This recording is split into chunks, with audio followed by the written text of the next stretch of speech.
I guess I would ask around where the tavern is. Is she the only person I see? She is the only person that seems to be attentive. Everyone else seems to be avoiding contact or anything else. All right, then. Hey there, you know where I can find the tavern around here? I'll be saying that to Katie or Delinus. Delinus, I guess. Mm-hmm.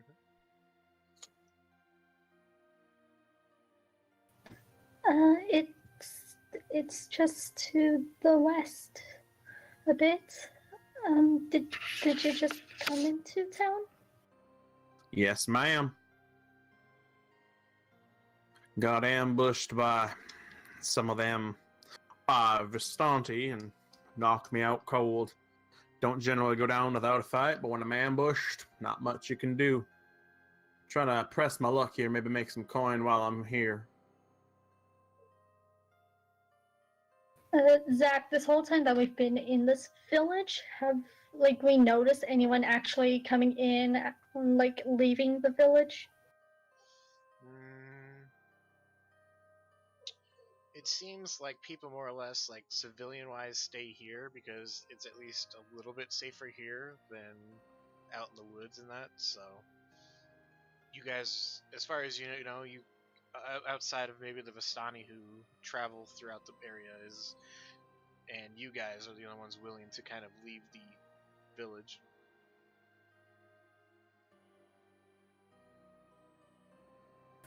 You got knocked out? Yes, ma'am. Do you know what attacked you? Believe it was one of them Vistanis. Didn't really see the face, though.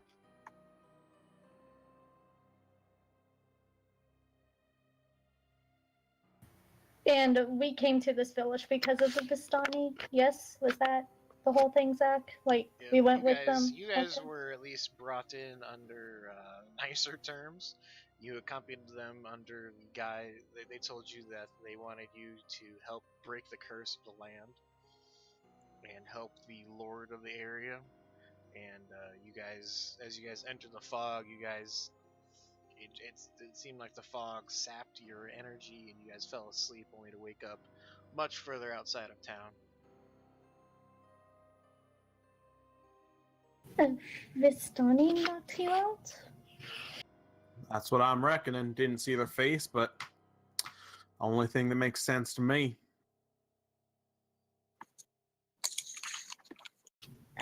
Me and a friend of mine, we ended up stuck in this village due to traveling with some Vistani. Well, then, it doesn't seem like they're too good folks if you're stuck here. Well, we actually planning on helping a couple leave the village. Oh, yeah? Tell me a little bit more about that. You pay pretty good on that job? They definitely said they would help us with anything we need once we got them out of the village. Quite interesting. Well, are you looking for any extra protection on that job there? Yes. Yes. Well, I might be able to be of service to you. And Calburn will reach out his hand. Calburn Jardan, expert gambler and sorcerer at your service. As long as the pay is good, I'm willing to help you out in any ways that I can. I'm Delnus, and she begins to reach handouts, showing that it's blue and webbed, but then she hides it because the whole, blue skin is not the thing that happens in this village. So, wait, can you just say that again? So you are doing what with your hand? She had held hand out to shake, and hand was blue and webbed. But okay, so it is blue. Yes. Oh, geez, I've had that before. You want to get a remove curse, gets rid of that real easy. What? That blueness. Remove curse. takes care of that. No, I'm a chitin. That's all of my skin is blue. Oh, well, that's different than when I turned blue. All right, then. Well, as you can see, just a regular old human here. I can tell.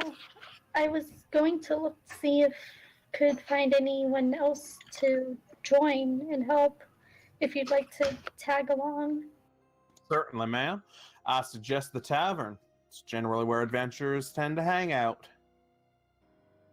Okay. And I guess Delnus will begin heading that way.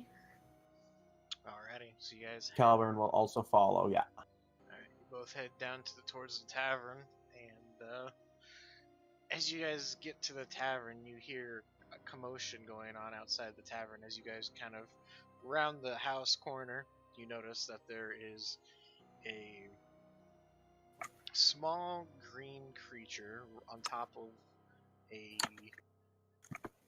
small looking wolf and a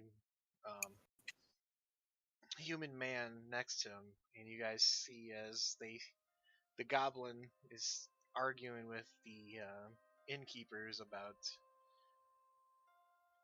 why can't his warg come inside and have a nice drink kind of thing, and the innkeepers are telling them that they don't want a a warg, even though it looks but like a puppy.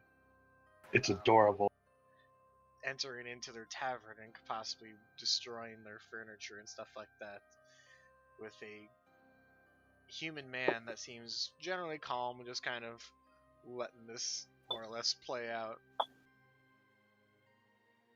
And you see as the woman looks at the goblin man or the goblin and says, "Look, this is our place of business. You seriously, we don't want the warg in here. You guys are welcome to go somewhere else or leave the warg outside, and then you guys can come in."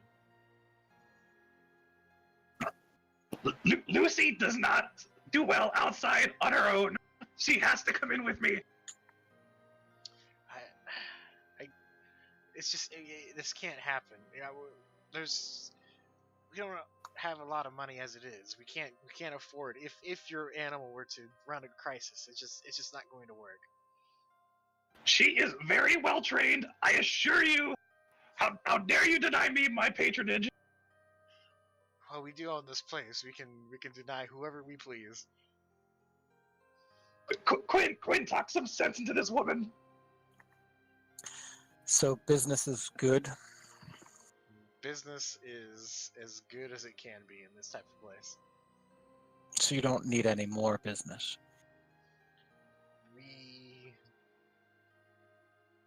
We are okay with the business we currently have. The risk of you guys,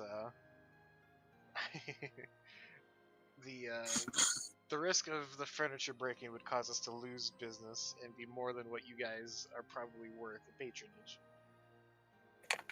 Sounds good. So we'll just hang out here at the door. That should help.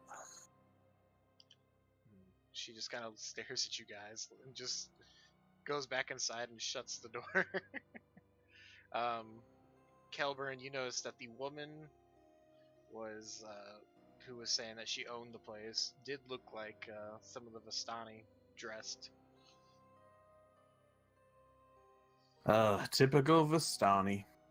Kicking people out, knocking people out. No morals, that group. I thought you said you didn't know if it was Vistani that knocked you out. Well, after seeing that encounter, I reckon that it could only be Vistani. Wasn't anybody else around. So, unless somebody snuck up on me, which ain't too likely, it must have been one of them Vistani. Couldn't help but over here. I can't agree more. Those Vistani are a real pain. They are dangerous criminals. Criminals, yeah, that's a good word for them.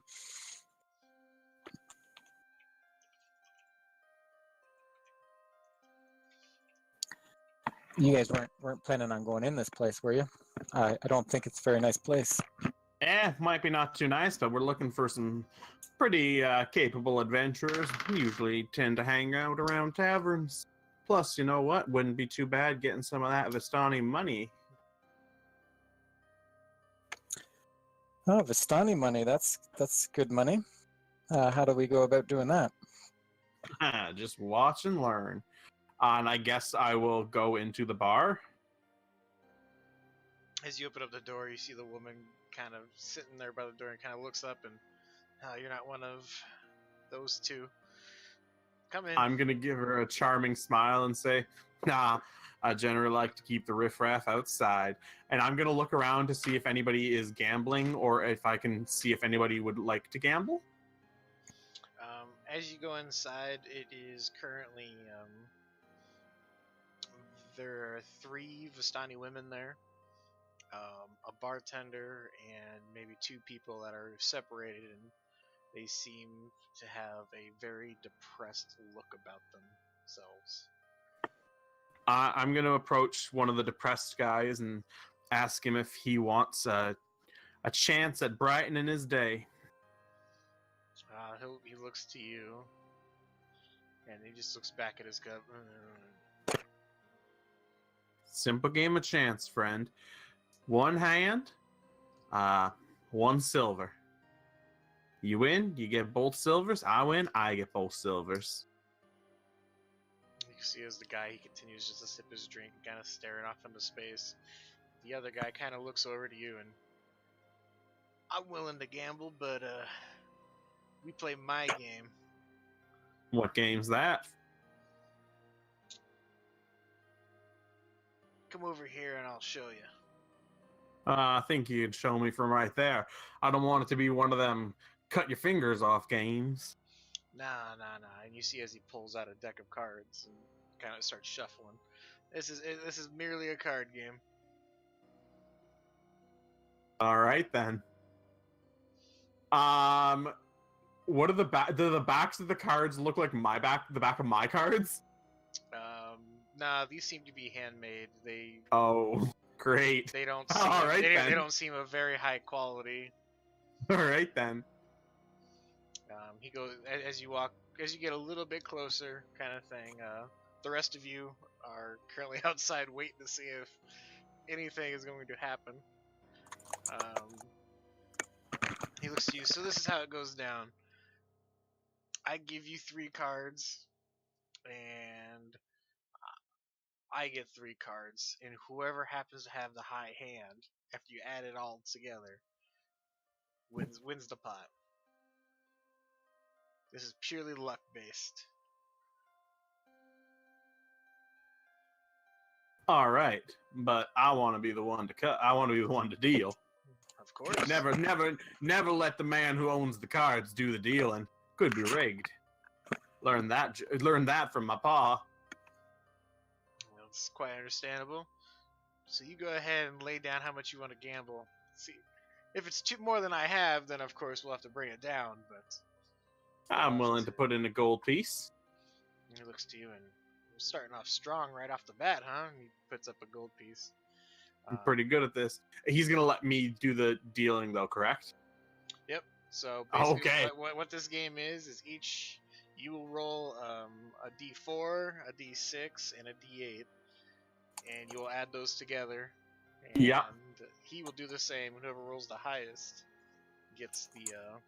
Now, is there any way for me to cheat in this game? Because I am. I know I have my deck of marked cards, but my whole thing is I cheat at games of chance. Mm-hmm. I don't know if there's anything I can do like sleight of hand or anything, but I will say that you can do a sleight of hand check and see if because as you're shuffling you'll more or less be able to look at the cards and that. Yeah. So what we'll do is you can go ahead and roll. Nice. Alrighty. So after you roll your 3 numbers, I will allow you to re-roll one of the numbers. So go ahead and roll your D4, D6, and D8.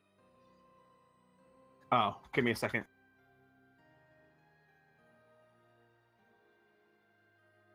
Well, I'm gonna re-roll that D8. Oh wait, did that? It didn't. I go don't in, think that right? that didn't roll.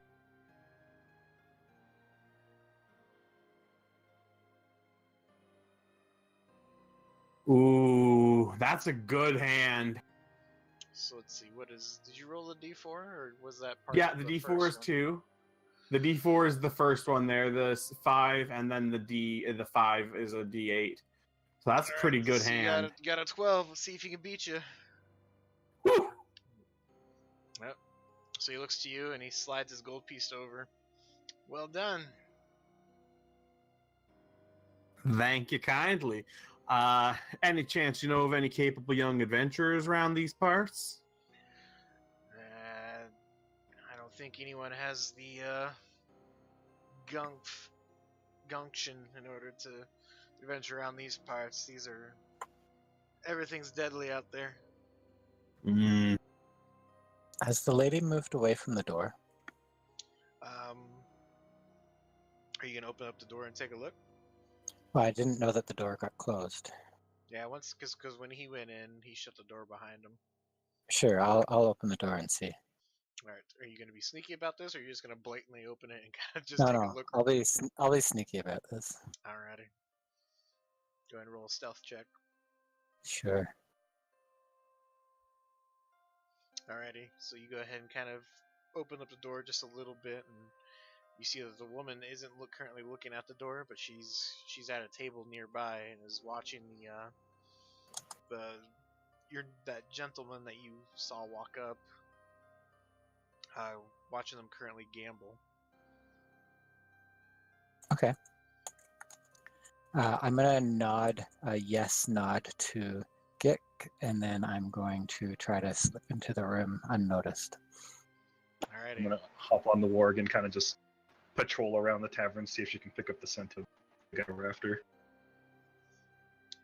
Go ahead and do you have a character sheet for your warg? I don't know if I should use the stats of the warg or the mastiff because they're almost the same, but the warg is based better. So Yeah, let me get you a mastiff. I know they have keen hearing and smell.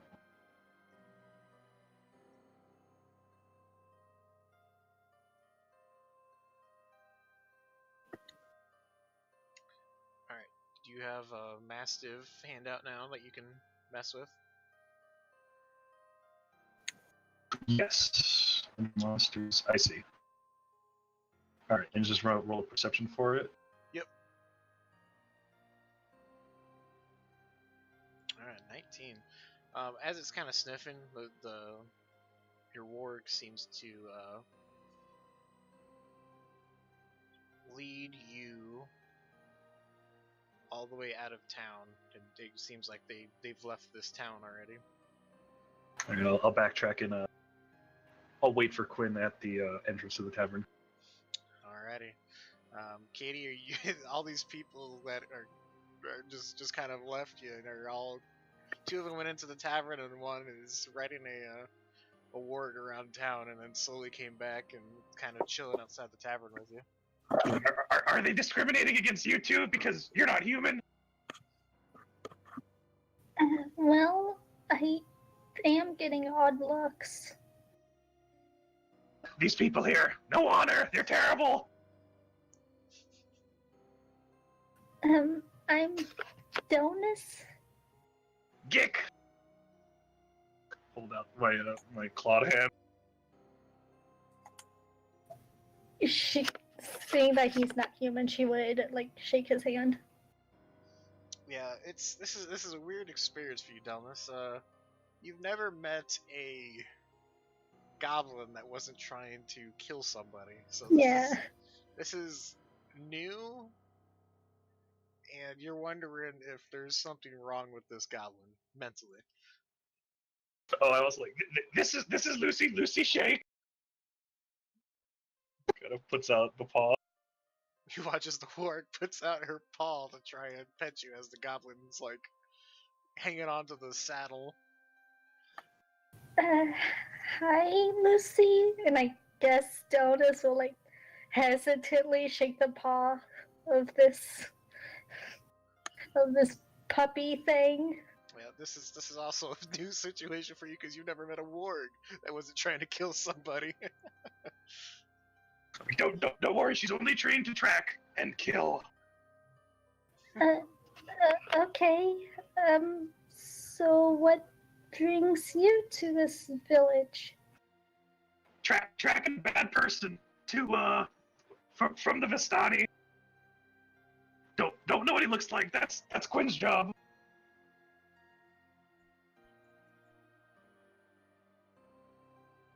Well, when you get done, would you be willing to help get some people out of this village? That depends. Are they heading in that direction? And I point towards the road that the scent went off into. From what you know, Katie, that is where Ismark wants to leave and head towards the town of Valaki. Yeah, they want to go to Valaki.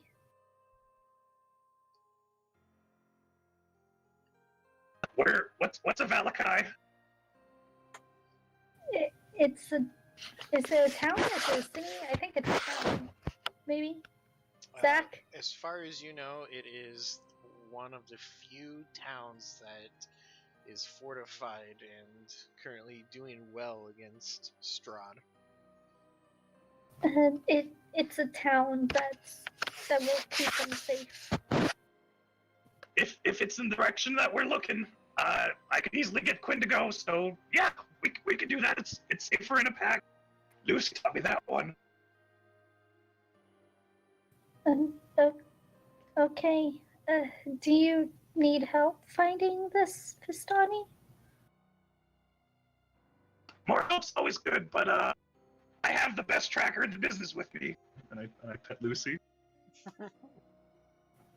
Okay then. Oh, and Quinn, he's pretty good at it. Well, can't wait to travel with you. Yeah, more hands is always better. Alright, so as you guys wait for Quinn to come back out and the sorcerer, Quinn, if you want to go ahead and make a stealth check to see if you can get in without alerting the woman. Right. Skill. Oh, something's gone horribly wrong. Of course.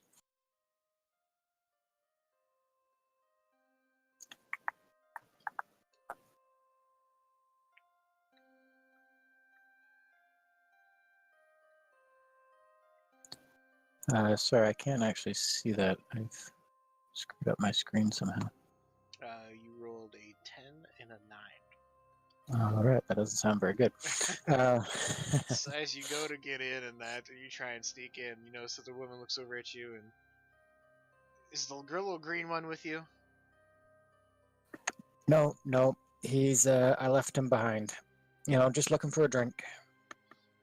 Very well. You can, as long as the little green one and his beast doesn't come in, it's fine. So All right. as you walk in, you see the human man over in the corner currently gambling and everything. I would just do a whole scan of the room looking for the people we're looking for. And then sort of sidle up to the bar while doing that, sort of circuiting the room.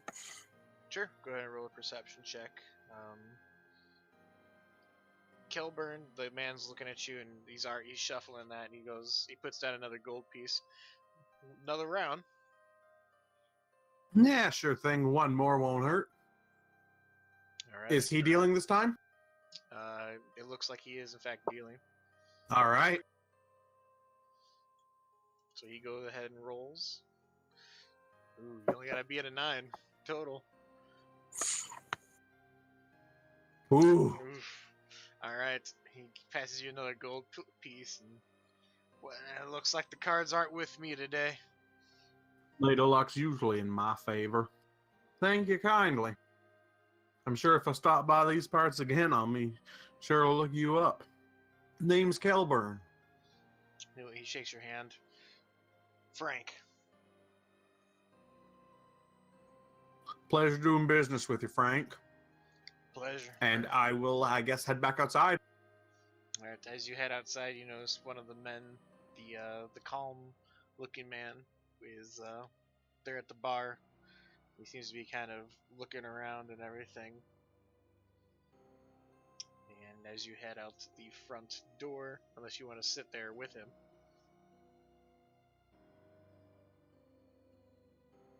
No, I'm going back outside with where Delanus is. All right. Just so you head outside and you notice Delanus is still there, and the little goblin is there, just riding the ward pup. Unfortunately, ain't no adventurers in there. You got a nice little payout, but probably gonna have to look somewhere else to round out our little troop here. Quinn, as you look around, you don't see the man that you're looking for, and the bartender is just sitting there cleaning a glass and everything, and he just seems to be in his own little world, staring off into space. Doesn't seem to acknowledge anything unless you ask him for a drink. I'll take something to go. As in, like a shot. He goes ahead and pulls out a little shot glass and pours in a bit of wine and everything, because that is all they have. Wow. Wine. Yeah. No. Nothing harder than that. That's it. Wine.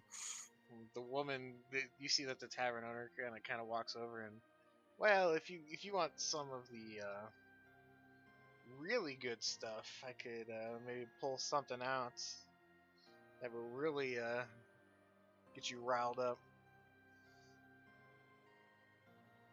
I don't know. I don't like the sounds of this. I don't know. I think I've had enough. I'm gonna go be with my friend. This place just isn't my cup of tea. She looks to you. Understandable. Have a good day. All right, off we go. All right, and as you go outside, you see your companion and the two other people waiting outside, just kind of more or less hanging out.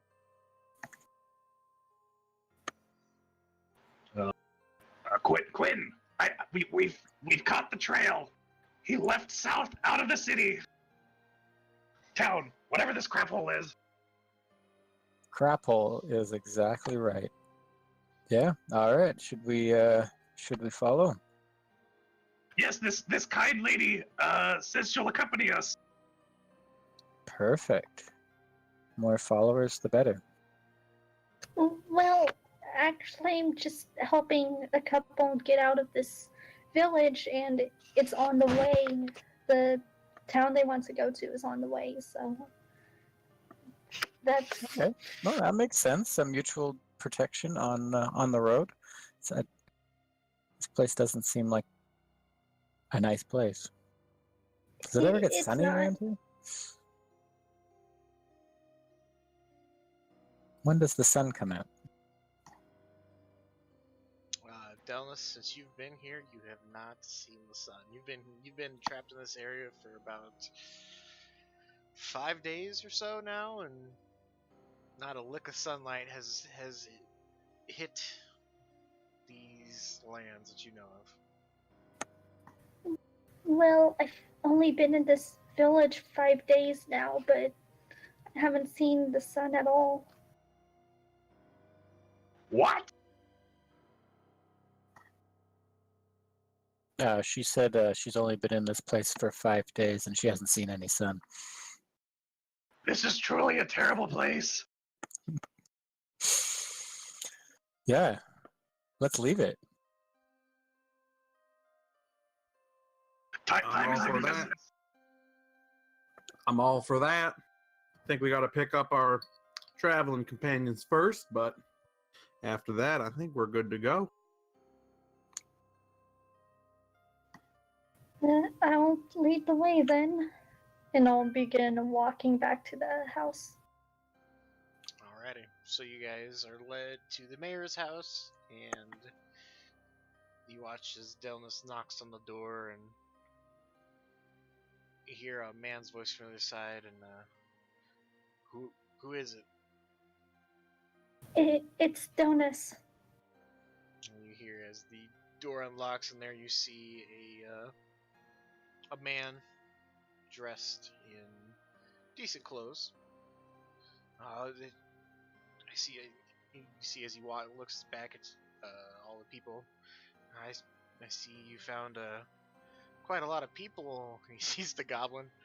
Quite an interesting group of people. Well, two of them going that way, so that makes it convenient. One of them, well, he seems to like what he will get by helping. I see. That's two birds with one stone, I guess.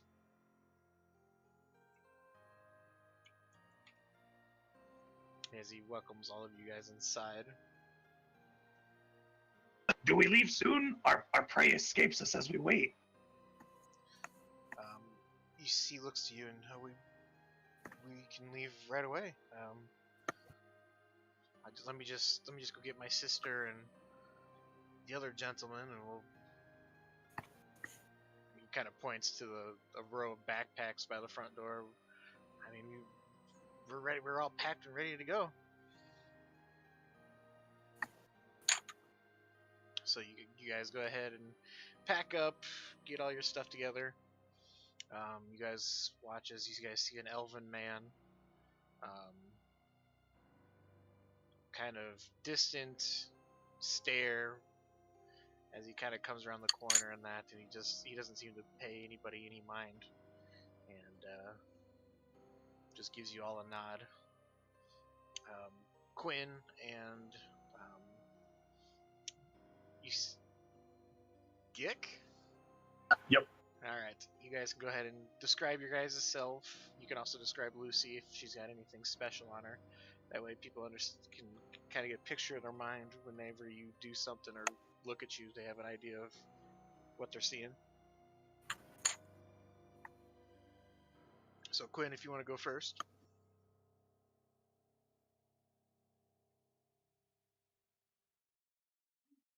Yeah.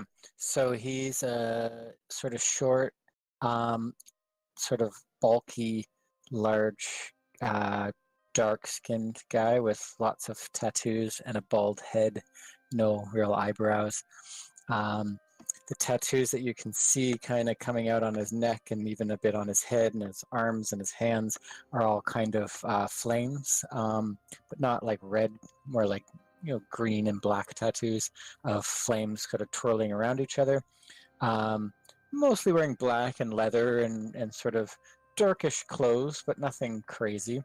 Yeah, it looks a bit like a wrestler, like a kind of short, stocky wrestler. Yeah, calm, kind of stern, and yeah, human. Yeah, that's who he is. Dick is a goblin. He's short, small, like 3 feet tall. He actually has human short, not.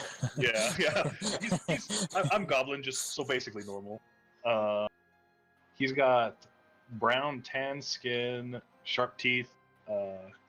His ears look a little worn, and he sits atop a noble steed of a baby warg. Anything special about the harness, or any like special looking collar, or anything that sets Lucy apart from other wargs? Just the fact that she's got a saddle on her, and you were just like, why? Alrighty. Oh, sorry. Final couple notes. He doesn't have any armor on. Whilst there are bits of leather, there's no armor, and he's carrying a staff, which is somewhat unusual. Also unarmored, just loincloth. Great. Yeah, We don't look that much, to be honest. But he No armor, feels no real amazing. weapons, but we feel very confident. Yeah, we're both. We look like a Feeling bunch of confident. hobos. But we look like we're homeless men. Yeah, yeah. If that doesn't inspire confidence, I don't know what will. Dick exudes confidence. By the way, he just seems so sure of himself. Alrighty, so watches Ismark, Irene, and that kind of put their backpacks on, and you guys are gonna go ahead and head out. Ismark kind of looks to you guys, and so we're good to leave and everything. We're not going back up to the church, right? What do you need at the church? Did somebody die? Well, we buried our father, but 3 of these guys' companions also. I kind of looks over at Dallas. Well, I guess 2 of them perished there. That's why I don't go into churches. Amen to that. Well, not amen. I don't know what I'm saying. Praise the sun. Praise the sun. All right. Yeah. Sai doesn't seem to say anything. And all right. So you guys are going to go ahead and head out of town, right? Yep. Yep. Alrighty. So.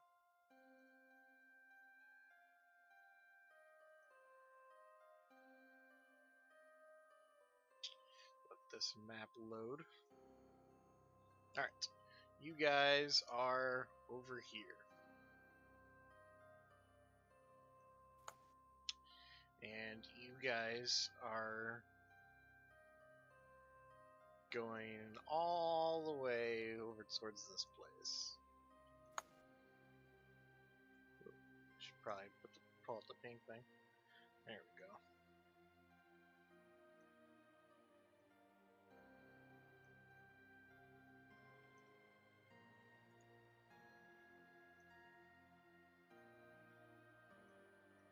Alright, so who would like to lead this expedition? Basically, Obviously, Gick. He's the leader, or he thinks he is. Alrighty, I need a survival check. That way you guys... Or I guess as long as you guys stay on the path, you guys will be fine. And Ismark also knows the way there. But if you guys decide to cut through forests and everything, then that's when we'll have to start doing them. Kind of every now and then, I'll just have Lucy kind of double check the scent to make sure we're on the right track. Sounds good. So once again, you guys are the little girl with the American flag. That way you guys know about where you are on the map.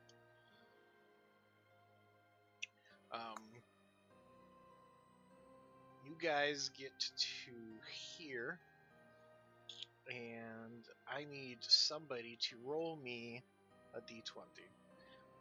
Vampire, since you're new, the new guy, you can go ahead and roll the d20. Alrighty.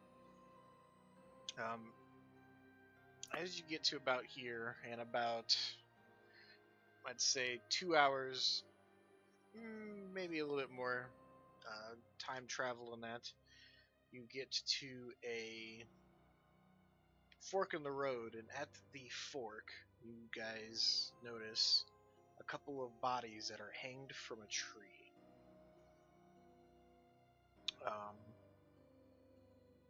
Let's see.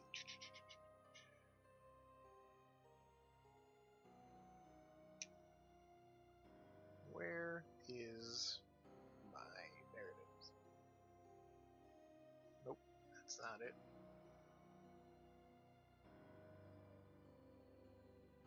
There it is.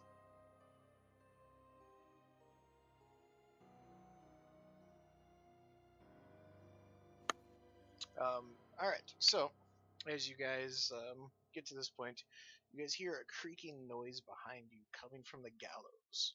Where there was nothing before, now hangs a lifeless gray body. The breeze turns the hanged figure slowly, so that it can fix its dead eyes upon you. You all are welcome to make a perception check.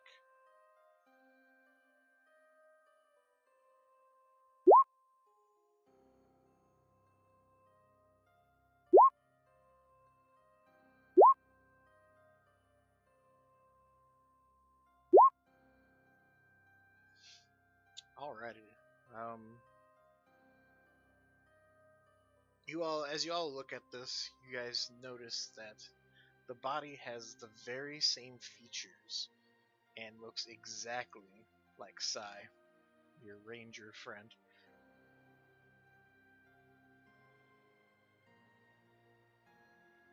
And as you look at the other body, it appears to have the same body shape, same tattoos and everything as Quinn. I look behind. Is Quinn still there? Quinn is standing right next to you. Sai is also standing next to you, but then you look up at the tree with the two hanged figures there, and it looks just like Sai and Quinn. I'd walk over and check it out, particularly myself. All you humans look the same. Anybody know these people? Sai just kind of looks up, stares at it, and just kind of seems to ignore it. Okay, someone's playing with us. Kilburn, are you throwing up mage armor? And no magic surge, thankfully. Alrighty. Alright, when you go to inspect this body, how are you going to inspect it? Well, presumably it looks like me. Can I touch it? Like, is it low enough to be touched? Yep, you can touch like the foot and everything, and maybe Yeah, so- maybe get up to like the knee. So I'll just like kind of grab it, tug on it a little bit, and just feel the fabric, like make sure it's a real thing, not some sort of illusion or something. See if it changes after I interact with it. Mm-hmm. So as you touch, the smell and everything super real.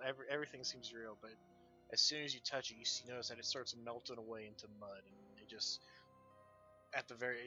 all of a sudden just rains mud and it turns into a mud pile down on the ground.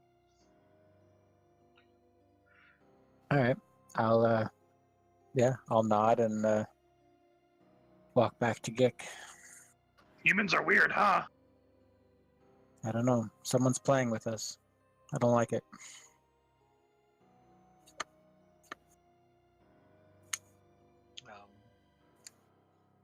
As you guys do that, Can I poke Quinn to see if he turns into mud? which the one hanging or the normal one? The That's normal standing one. by you. As you poke him, you kind of jab and everything. He kind of looks over at you with this like kind of depressed look and just goes, "What?" I just shrug, don't say anything.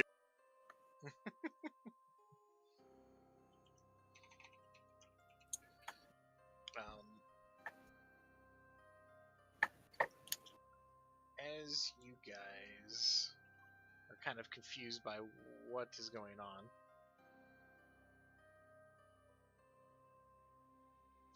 you guys hear in the distance from behind you guys a sound of someone clapping.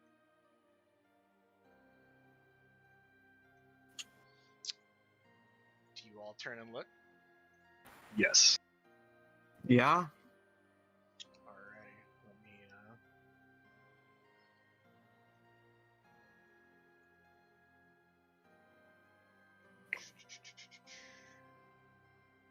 I'm also gonna dismount Lucy.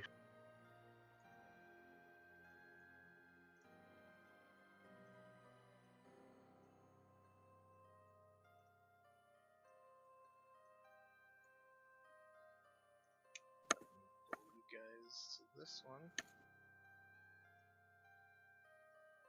I'm gonna light a torch.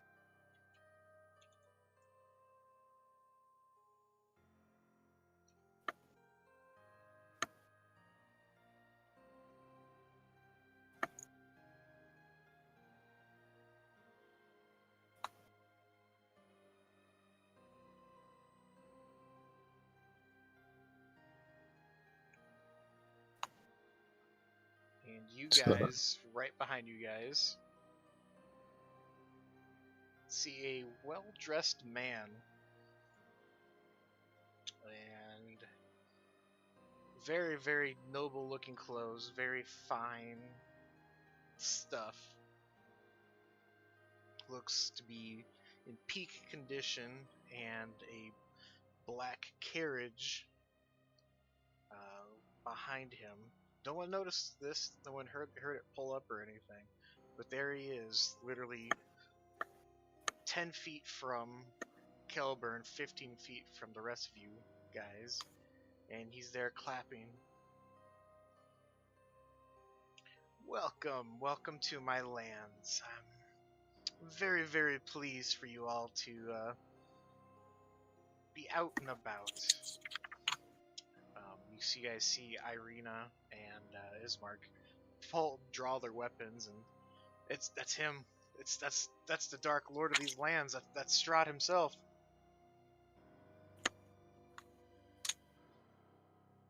Have you seen a guy? He's got 2 arms and 2 legs and some hair. And Strahd looks to you, and I know who you seek, and Oh, that makes this easier. he's quite a ways from here. If you would like, I can invite him to my castle, and you guys are welcome to join me at my castle. That sounds great. That sounds like a great offer, but I don't really trust a man I can't see. Oh, there we go. Oh, quite a looker. Judging by our companion's disposition toward you, it might not be in our best interest to take up that offer. He looks at you, and I need you to make a wisdom saving throw. So how do you want me to use luck and Tides of Chaos? So Tides of Chaos I do beforehand. When do I do luck? Is that after the roll? After the roll. Okay.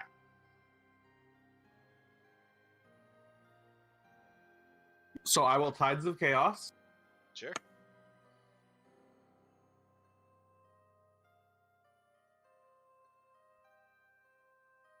And I'm going to go ahead and use a point of luck. Alrighty. Well, Alrighty. As you go to say this, and you start to finish your sentence, you kind of sit there for a minute and think to yourself, but Strahd is like your best friend forever. Why wouldn't you go to this man's castle? This is like, you haven't seen him forever. He's gonna help your newfound friends with their mission. This seems like there's no wrong deal with this. So at a game, you are charmed by this man. yeah, I know the vampire charm. You know what? You know what, fellas? On second thought, it might not be the worst idea to go and hear out what he got. If he's gonna invite the people there that y'all hunting down, that takes care of one issue. And I'm certain that once we're done at his castle, we can go ahead and deliver our companions here to their destination. Plus, it wouldn't be too bad to eat in a mansion after all. That Barovia town wasn't the nicest of places. Strahd looks to you guys, and of course, I knew you guys would see it this way. There's no downside to coming and visiting my wonderful castle. I'll prepare a feast. We'll have a party. I do like feasts. And I like parties. Well, sir, you've saved us a lot of trouble. Does Donuts actually know he's an undead? Has that been mentioned at all? Is it just he's like a tyrant? Is that the only thing she knows about him? I'm pretty sure you guys have heard that he is. Well, so you know that the Strahd must be a vampire if he's able to turn people into vampire spawns, and you know that he is a tyrant and everything, pretty much using this land as really just a bunch of his play toys, the people. So you know that yeah, he's undead. He's a bad person, and Irina, he is currently targeting one of the people that you are trying to protect, and your mission is to protect her from him. You just drag these guys on.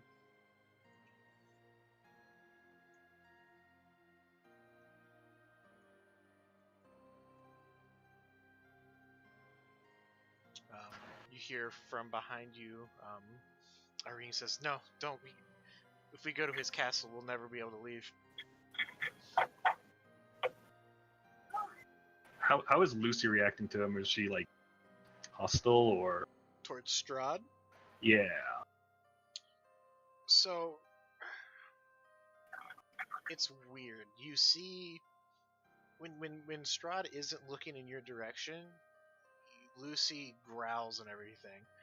But as soon as Strahd looks back in your direction, Lucy seems to be more or less like afraid slash like Docile. like yeah. It seems like this man has a way with controlling animals around him by force, more or less. So that's why she seems to get more like scared and defensive when he looks, and when he's not looking. I'm just confused. I don't know what she's doing. Yeah. Basically, all you know is that Lucy is not acting normal. I'll give you that. Hmm. Ismark looks to you guys, and she's brainwashed the sorcerer. This isn't good. What? Brainwashed? No way.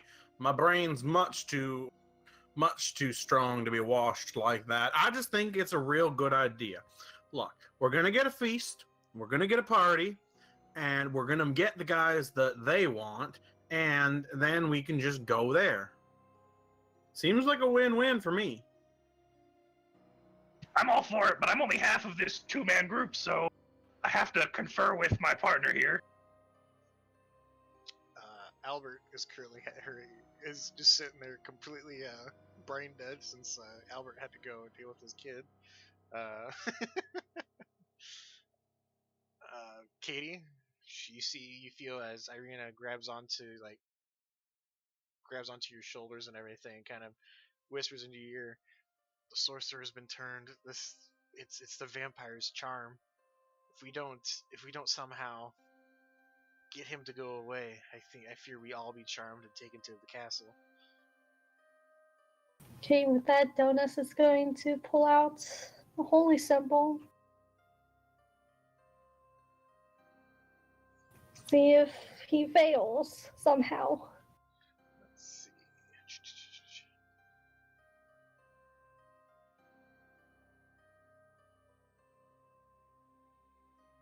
So here's a wisdom save. Yep. Alright. He's actually going to use a legendary resistance to succeed. God damn it. Isn't he immune? To turn undead? Yeah, I could have swore Strahd himself was immune or something. It does not. I'm looking on it. It doesn't say that he is.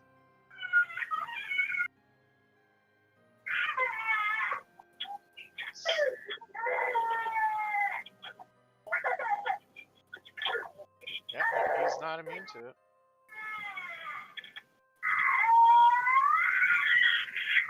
Uh-oh. Go ahead and server mute him for a second. That way. Geek's just crying in the background. that mentally he's breaking down.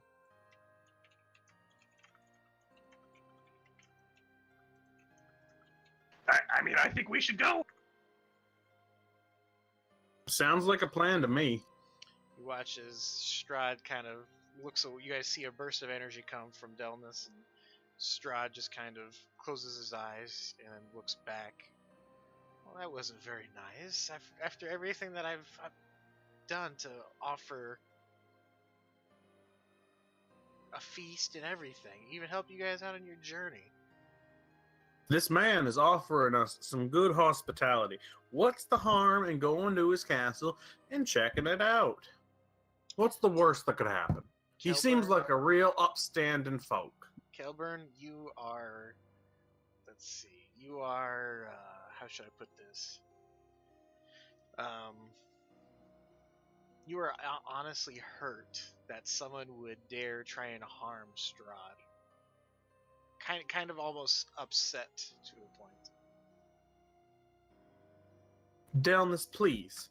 Now, I know we just met, but I need you to trust me on this. Look, he seems like a straight shooter. I know you guys are thinking, oh, this guy seems all bad, but not all men who dress well are evil people. Would Delnus know how to snap him out of this? As far as you know, this you honestly you don't even know he's charmed. I mean, you haven't been around Kelburn long enough to even know if a change in him really. But I was just told by the woman, I can't think of what name is. Irina. Yeah, Irina. She just said that Strahd did something to him. Well, she said that Strahd can charm everybody. So I mean, you could come to the conclusion that now that he's more or less hard defending him, that he might be charmed in that. But make a religion check using your wisdom modifier. So I guess just roll a if you're proficient in religion, you can just roll another skill that you're proficient in. That's a wisdom modifier.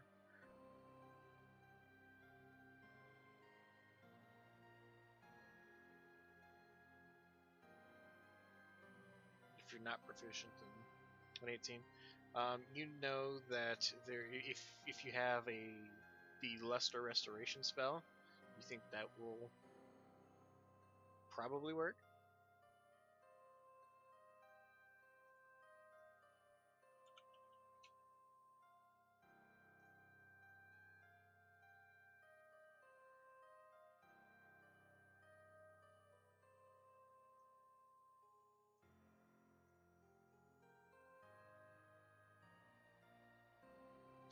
But other than that,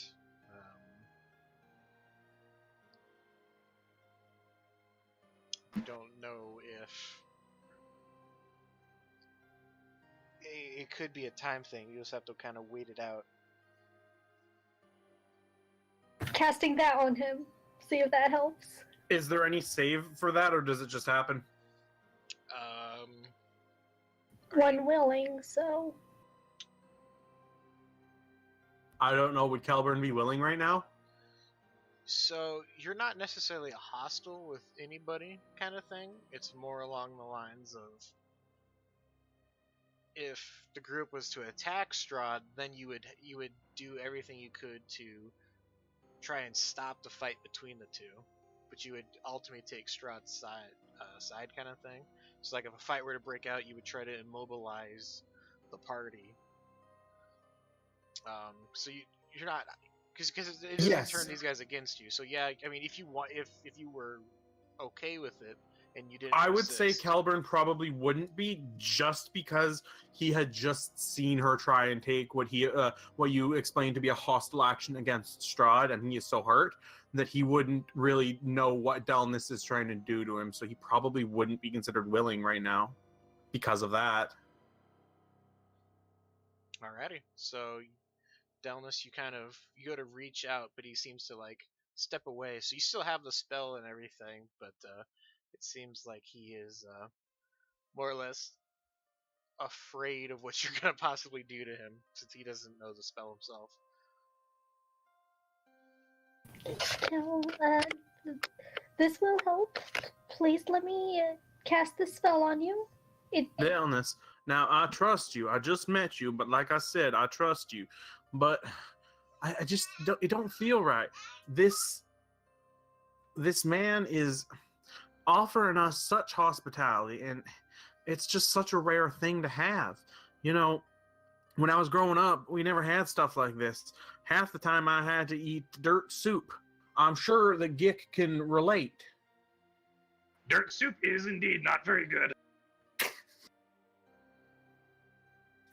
Well, since you trust me, please just let me cast the spell and then I'll be done.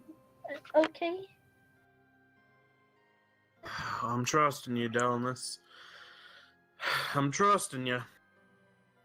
Okay. And I'm gonna cast it again now that he's letting me.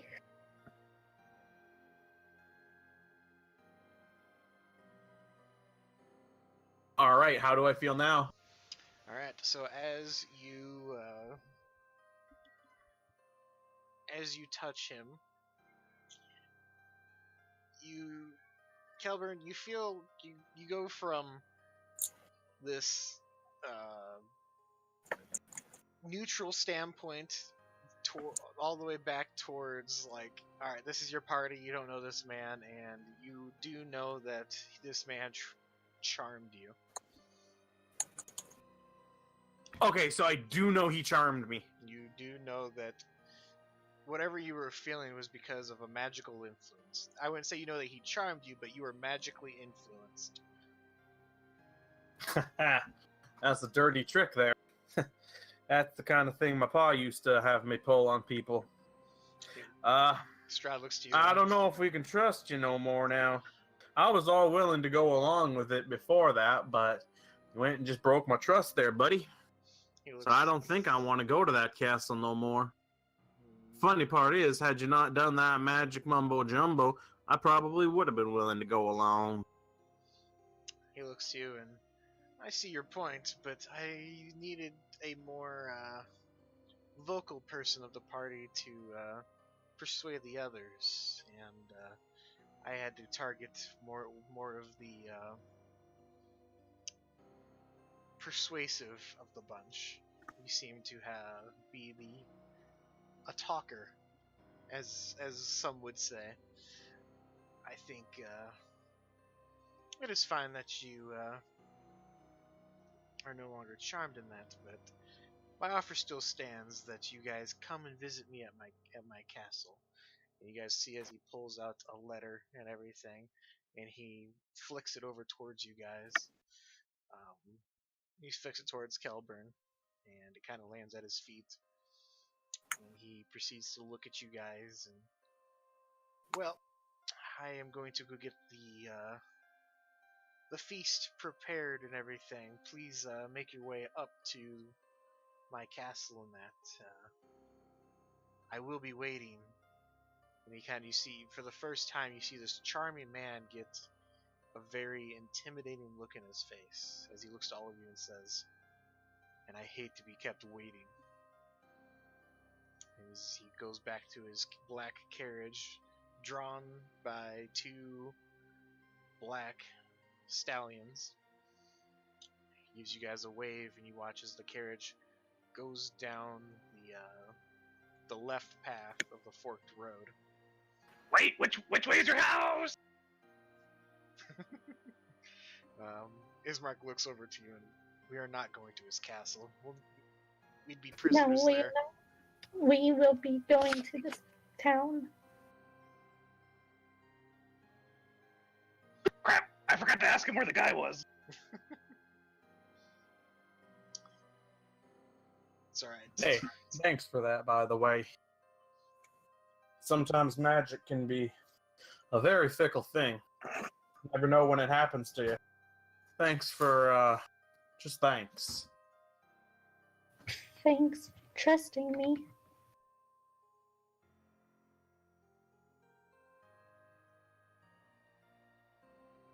I will give the letter. I will pick up the letter and I guess open it.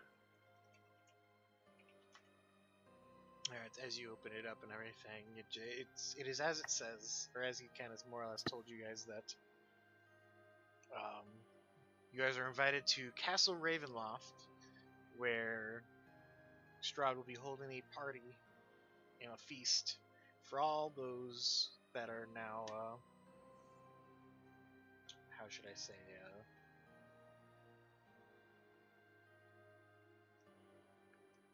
all those that he sees interest in.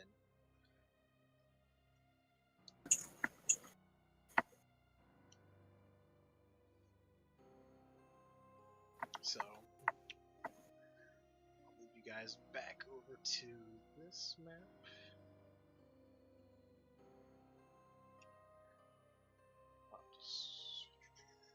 Alrighty. So you guys are over here. And you saw that Strahd went down this path. Along this way.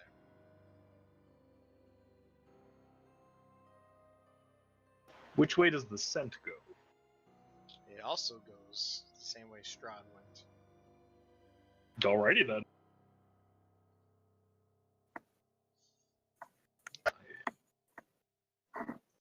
Ismark. Well, he's going in the right direction. Yep, Ismark will look to you guys, and from what I know in the rumors of the town, there's a Vistani camp down this road, but the town of Valaki is down this way. I think it might be best if we went up the northern route first and get us a little distance between that magic boy and ourselves. If he was able to charm someone like me so easily, it might be good to keep our distance for a while. I'm sure the scent will not disappear in the time it takes to check out a town. How long have we been traveling for at this point? I'd say it's been about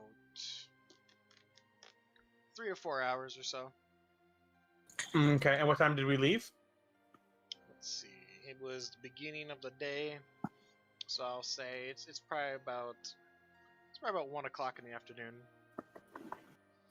Ismark will Still look got to you plenty guys. of time. Yeah, Ismark will look to you guys and say, as long as we make it somewhere to camp before it gets dark, or some type of populated area, we don't want to be out here when the sun goes down. That was my thinking exactly. Check out that camp and then see where we go from there. What time when we get there, and worst case scenario, we might be able to stay there for the night. What do you think, Quinn? The scent goes the opposite direction. I don't know. I think we should probably follow the scent, but I don't want to separate from people until we're a bit safer than this. In some weird unknown place, I don't want to be running around on our own. Does anybody have a map? We have no idea where the hell we are.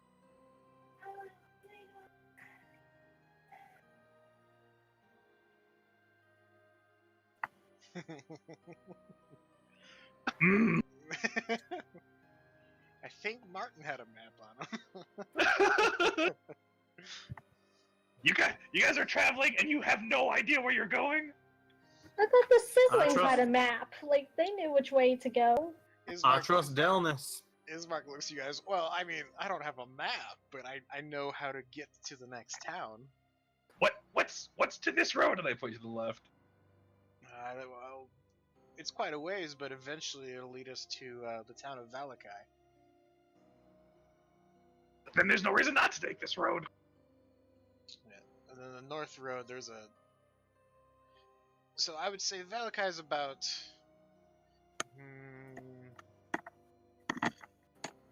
If we're traveling at a normal pace and everything, it's about 2 days' time away. The camp to the north, on the other side of the road, that's we can get there in a couple of hours. Let me put out a suggestion here. Why don't we go to the north to the camp, take a couple hours, see what we can do there, maybe get some information about that charming gentleman, maybe get some information about the person you saw, might have came through here or nothing, and then worst case scenario, we camp out there instead of having to camp out in the wilderness. We have a guaranteed safe spot versus the unknown, and the problem is if we get too far, turning back won't really be an option now, will it? Well, you soon forget. The Vistani are racists and bigots. And criminals. And criminals. True, but I don't think they'll murder us. They may treat us like crap, but I haven't seen one that's a murderer yet, so. I've already been turned away once. Not even a day ago. Today, actually. A few hours ago, A really. few hours ago.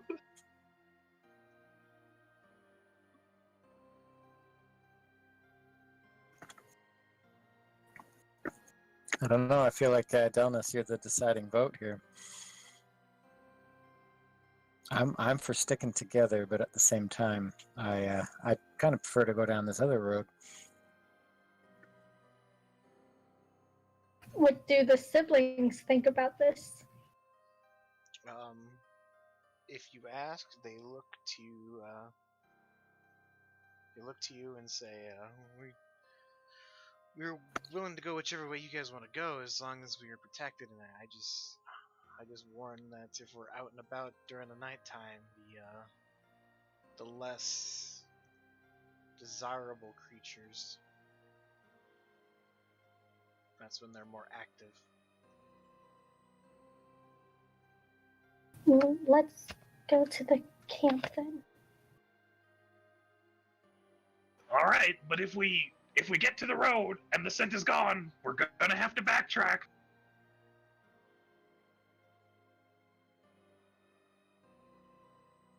I mean, following a scent's good and all, but if we die in the process, that wouldn't be too good and all. Not dying is always a good idea.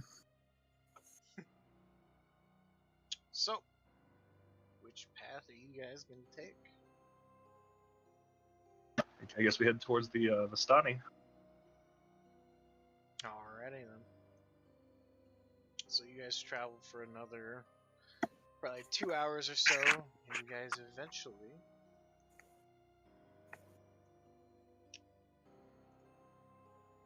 come across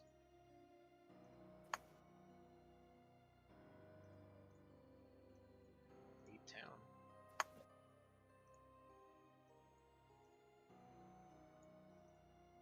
Or a Some small big little, horses. a small encampment is more like it. Alright, is everyone able to see? Yes. Yeah. It's kind of a wagon in the way, but yeah. You guys are welcome to move your tokens around. It was just you guys were there. Move. Alrighty. As you guys get here, let's see where it is. I've got so many tabs open.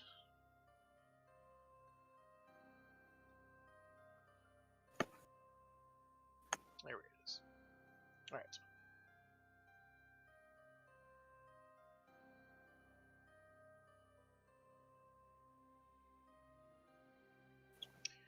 The road gradually disappears and is replaced by a twisted, muddy path through the trees. Deep ruts in the earth are evidence of the comings and goings of wagons. The canopy of mist and branches suddenly give way to black clouds boiling far above. There is a clearing here next to a river that widens to form a small lake, several hundred feet across. 5 colorful round tents, each 10 feet in diameter, are pitched outside a ring of 4 barrel-topped wagons. A much larger tent stands near the shore of the lake, its sagging form lit from within.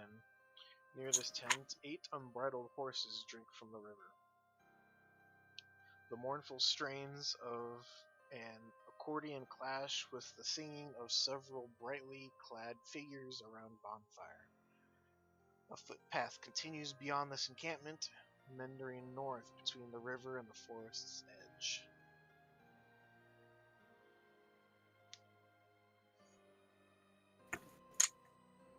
So, as you guys are traveling across, this is what you guys see.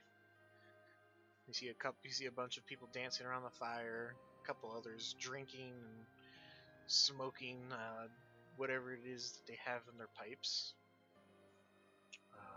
What would you guys like to do?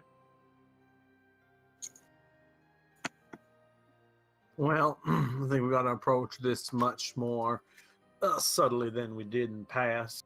And I'm going to attempt to use my disguise kit. Sure. What kind of ability do you want me to put on that? Probably charisma? Sure.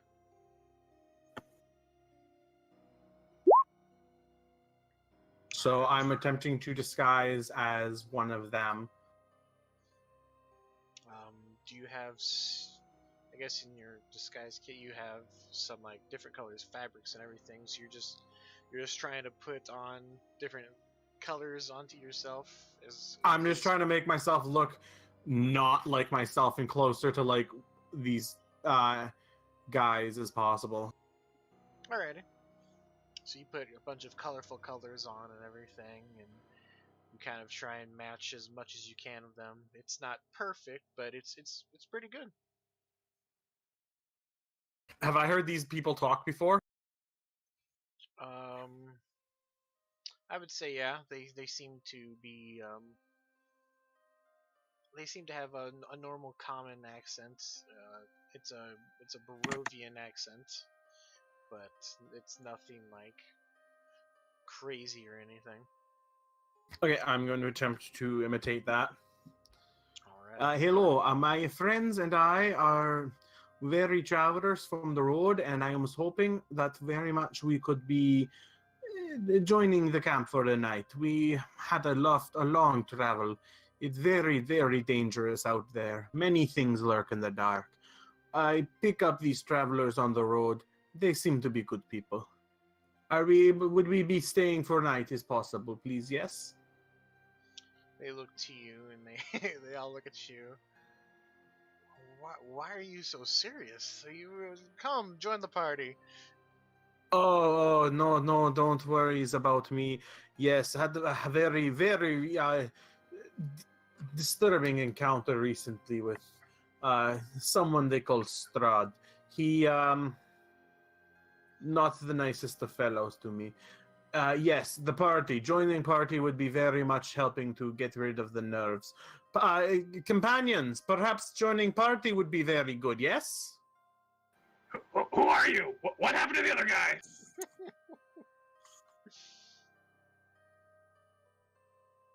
I'll nudge Gick and say, yeah, of course, party. Come on, Gick, party. Sure. We like to party. The Vistani that are around, they look back to the man that looks similar to them, and they put a bottle in his hands. You need to lighten up. You're acting a little funny there, friend. Yes, no, when you see death in the face, it can very much be humbling experience, yes? Ah, man, seeing that right there, it's just holy moly, macaroni. They all look to you, and they kind of look back to each other, and right. So we'll Madam Eve over in the big tent over there. She did say she was waiting for all of you to arrive. So I guess you guys are welcome to head over to the big tent if you would like. Hey, perhaps drink first, get the nerves off, yes? Of course. Oh, wonderful. Yes. I'll take a nice big drink of whatever they're offering me. It seems to be a slightly better than average bottle of some type of hard liquor. Seems to be. This reminds me of my college. This reminds me of my young days. Very good stuff. Oh, that's very much hitting the spot. Oh, thank you. So, you mentioned the madame was waiting for us, yes? That she is. Oh, perhaps we could go and talk to her, right, friends? If she's waiting for us. I don't know who she is, but I mean, somebody waiting for us. He looks to you. Oh, I thought you were going to stay and have a drink and chill for a bit. But if you're ready now, you guys are all more than welcome to go over and visit her. I'm gonna nudge Quinn. They all look the same to me. Which one's the madame? I don't think she's here. You notice that all all the bandits, all the Vistani kind of point over to this tent. She's over there inside that tent.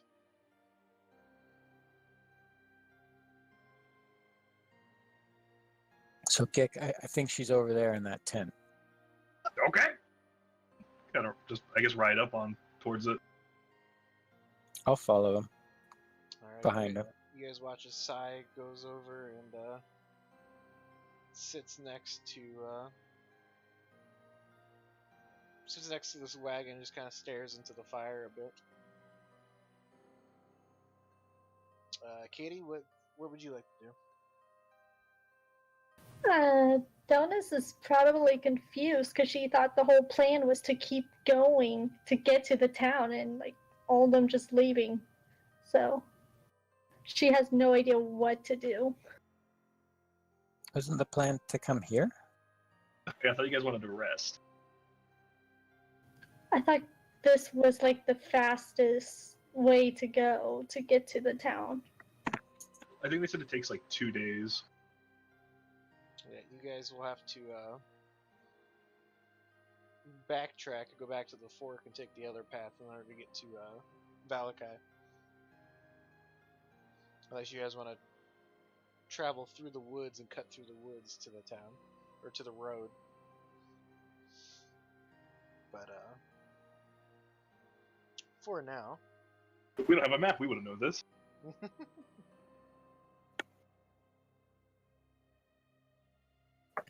As you guys go over, so who all is going over to this big tent? I am. I am. Yeah. Quinn, Gik, Kelburn. Katie, are you also going over there, or are you going to stay with Sai? Nope. She is going to stay with the siblings because she is going to protect them because that's the job she has. Alrighty. The siblings go and kind of get by the fire to kind of warm themselves. So are you going to be by the fire as well? Yeah. Alrighty. As far as you three go, let's see. As you guys go inside, you hear you see a woman, and magic flames cast a reddish glow over the interior of this tent, revealing a low table covered in a black velvet cloth. Glints of light seem to flash from a crystal ball on the table as a hunched figure peers into its depths. As the crone speaks, her voice crackling like dry weeds. At last you have arrived. Cackling laughter bursts like mad lightning from her withered lips. How did you know we were coming?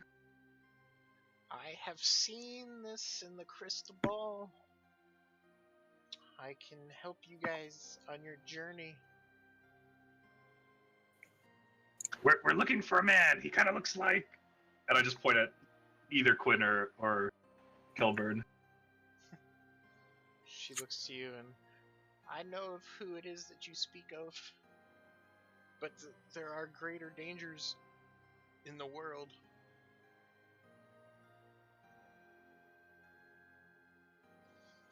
But if it will help you guys on your path, in order to break this curse, the man you seek is nearly towards Valaki. Can you be more specific? He's not quite at Valaki, but that is where he's headed. He seems to have about a day's and a half journey on you guys. We're close.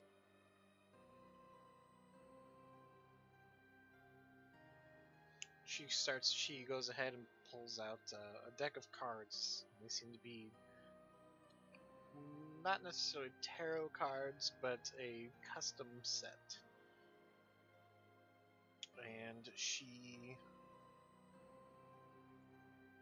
Let's see. She pulls out a deck. Let's see.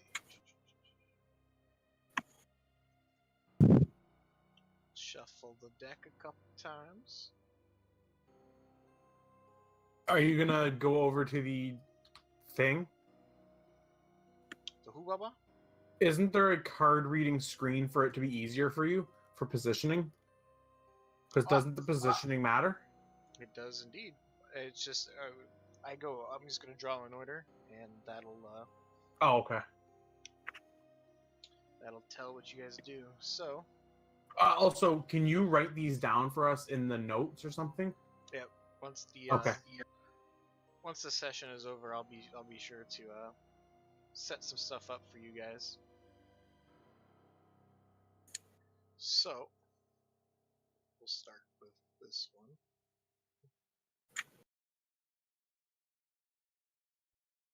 The Miser. Let's see, which one is that? Is there any way to turn off the line of sight for this map? Let's see if I can turn off. Alright, how's that? That's awesome. Thank you. Alright, the Miser. Let's see.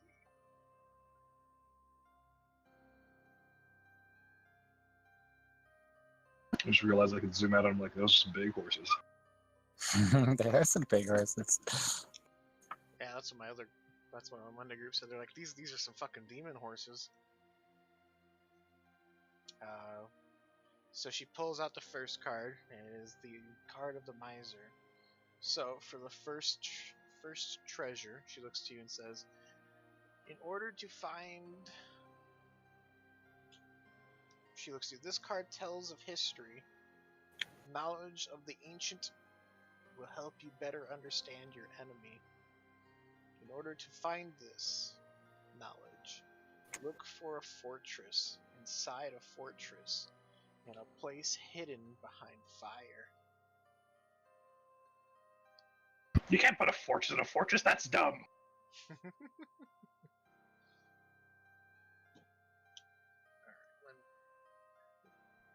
She then looks and draws another card.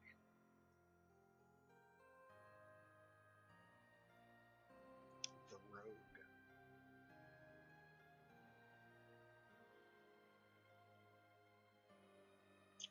She looks to you. This card tells of a powerful force for good and protection, a holy symbol of great hope. As she pulls the Rogue card down and shows it to you, I see a nest of ravens. There you will find the prize.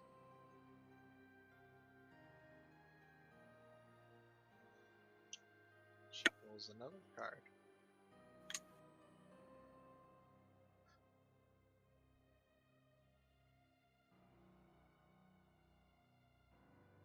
Let's see, there it is. Alright. She looks to you. This card is a card of power and strength. It tells of a weapon of vengeance, a sword of sunlight. What you seek lies in a pile of treasure beyond a set of amber doors.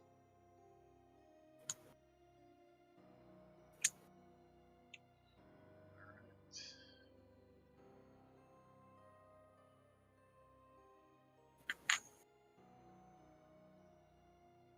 So this stuff is drawn from...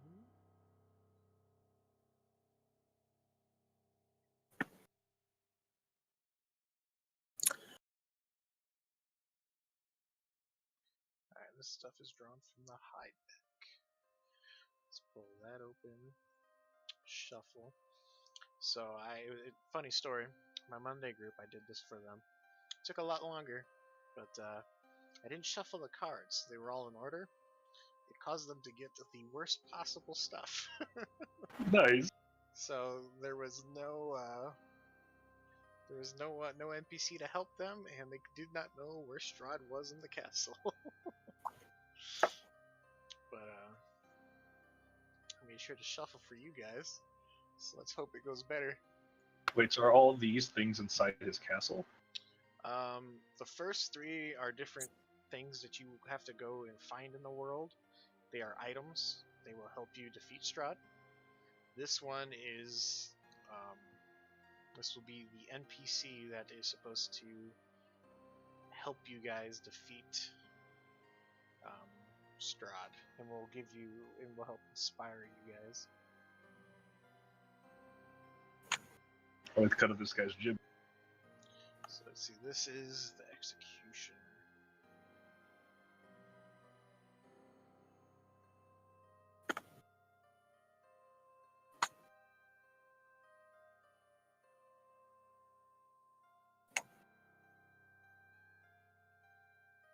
Alright, so she looks to you. This card sheds light on one who will help you greatly in the battle against darkness. She puts down the Executioner card. Seek out the brother of the Devil's Bride. They call him the Lesser, but he has a powerful soul.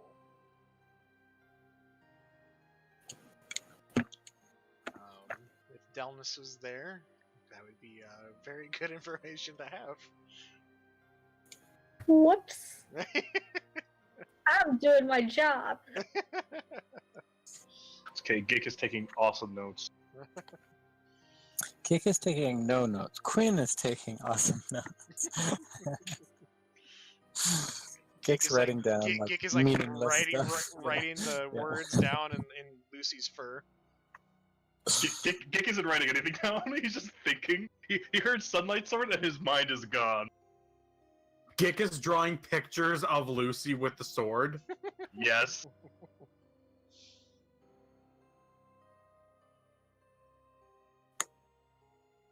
Alrighty. And she looks to you. Last but not least, your enemy is a creature of darkness, whose powers are beyond mortality. This card will lead him to you. Will lead you to him. I like it that way more. Jeez. She puts down the Raven card.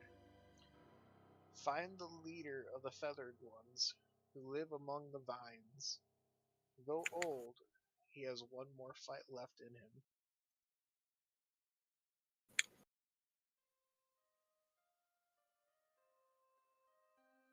Awesome. And any more? the sword. She looks to you. What do you seek? How do you even sunlight a sword? That doesn't make any sense. She looks to you. And the sword harnesses the power of sunlight into a bright beam. At a game, it's basically a lightsaber. Gick is just... He is so excited for this.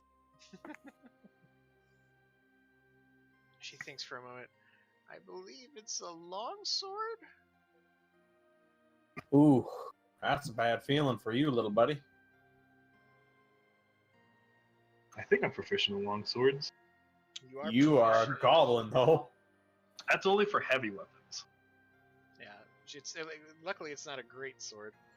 Ooh. Yeah, it wouldn't be such a great sword for me if it was. For the goblin, it is a great sword. But nah, I don't take size into account. The magic item would shrink in order to match his size, but Accommodate. still do. Yeah, it would accommodate him. All right, look for red doors. But if you were to find a normal item, a normal great sword, that would probably be Give me all the wibbly wobbly. yeah. Attack recklessly to attack normally. I mean, the heavy weapons can be crafted to your stature and everything. They'd still do the same amount of damage and everything. It's just you need to get specially made versions, unfortunately. Alrighty. So, madam, this enemy you talk about, is that the man, the big man, the man in charge of this place? She looks to you confused. Who do you seek? Well, it's not who I seek. I mean, we came here seeking a man who owes a guy a thing, but I feel like there's this other man that seems like he's becoming a bigger problem. You know what I mean, right? You see everything. Add a game real quick. I was looking at the wrong thing for the Raven one. It's not supposed to. I led you to a person. It's supposed to be look in the mother's tomb. So that's where Strahd is in his castle. Big old mama's boy. I got it. She looks to you and, yes, you seek one man, but this one, as she kind of points to the cards, this one is the main cause. For even if you find the person you track, you cannot leave these lands until he is taken care of. Oh, he's not leaving these lands either way. It would be nice, Gick, if we could leave these lands, though. It's hard to collect when you can't get home. Well, then, I think we're in a pretty simple situation. We take care of your issue and take care of this guy, too. 2 birds, 1 stone. What's with you humans and stones? What's with you goblins and birds? Hey, what bird? The one over there. You see as a bird flies right by, a raven. Okay. Anything else, madam? Anything we should know? She looks to you and, no, this is all I can do to help you guys on your journey. I can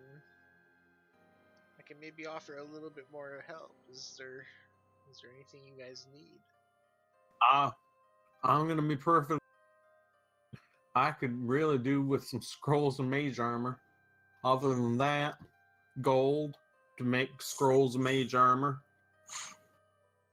She looks to you and smiles and says, well, I don't have necessarily what you seek, but she pulls out some parchment and some ink and sets it down and says, these are magically enchanted. I can, if you have like a spell book or something, you can put them in this, use these for spell book stuff, but as far as the actual thing, an actual spell scroll net, I'm unfortunately unable to assist you in that. Well, darn. Do we know one of them book users? Is that what Delness is? I feel like Delness uses one of them books. I mean, may as well take them. Bring them to Delness. Alrighty, you guys. She hands you guys about, I'd say, 300 gold worth of magical enchanted ink and parchment. What does that do specifically? I think it's for wizards. At a game, wizards use this to turn spell scrolls into actual spells that they can keep in their books, and they'd be able to cast it, those spells whenever they want. All right. As far as anybody else, Useless. I can draw faces on them. Oh God. You guys could come across, if you guys come across any other like wizards or something, they could make you scrolls with this. It's true. So this is they can make about, with the 300 gold worth, you can get about 3 spell scrolls. What? Oh, what if they're only level 1? Isn't that like half or something? As far as I know, because in order to take a spell scroll and put it into your spell book, it's 100 gold. Yeah, but crafting a spell scroll is half the price of the item because it's consumable, isn't it? And a level 1 is a common. Yeah, I'll say that. Research it at a game, and Yeah. Wait, I'll if you guys can find me the information at a game, I'll also look. If you guys, but later on after the game is done, since I don't Yeah. think you guys will encounter this problem this session. We're not Yeah, doing that today. I've Yeah. got the Dungeon Master's Guide, so I'll look through that after the session. All right, let's go back to Delnus and give her this important information. Yeah. We got a good amount of information from that lady. Should have Yep. come with us. She said some random stuff, and then there was a sword of the sun. Well, we had to find a fortress inside a fortress hidden by a fire, a nest of ravens, a amber door, a brother of the devil's bride known as the Lesser, and a mother's tomb. Once we do all that, we're fine.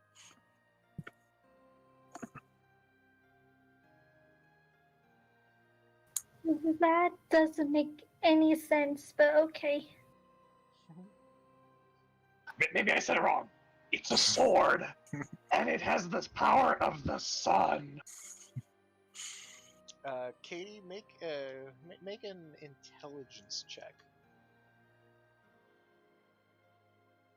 Katie has to make this check? Delnus has to make this check. Okay, because Oh no. Nope.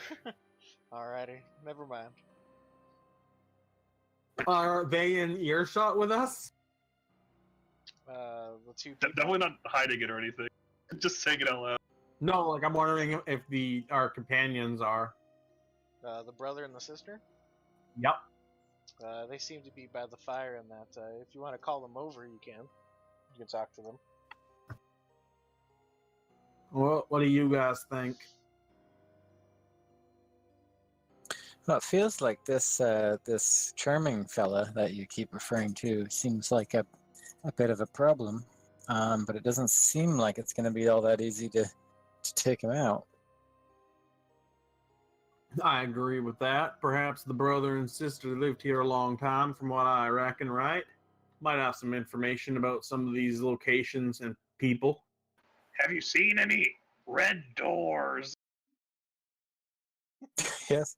Isn't it an amber door? Amber's basically red. Amber's It's something more about a than- I thought Amber fortress was in a more than fortress. Orange, but who knows? Gip doesn't know that.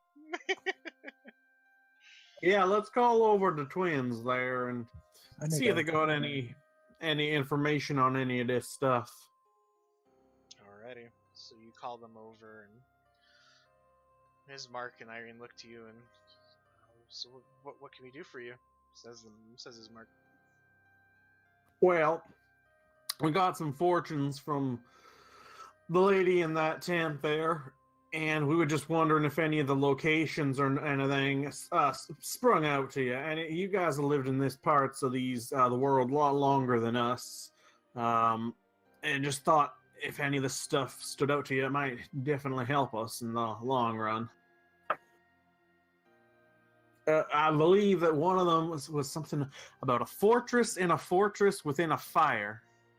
That anything like that? Any fables? Anything? Any stories about something like that?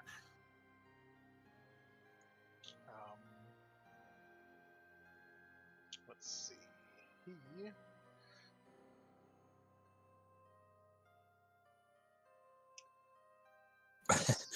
Which one is that? Is that the miser? Is that The miser. I believe that's the miser. Okay. Let's see.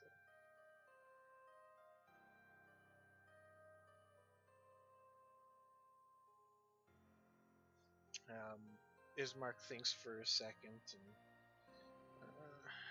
I'm not 100% sure, but let's see. Let's have him make a intelligence check to see if he knows. All right, he thinks for a second. I don't really know anything about that. Well, darn. I think we got 4 more.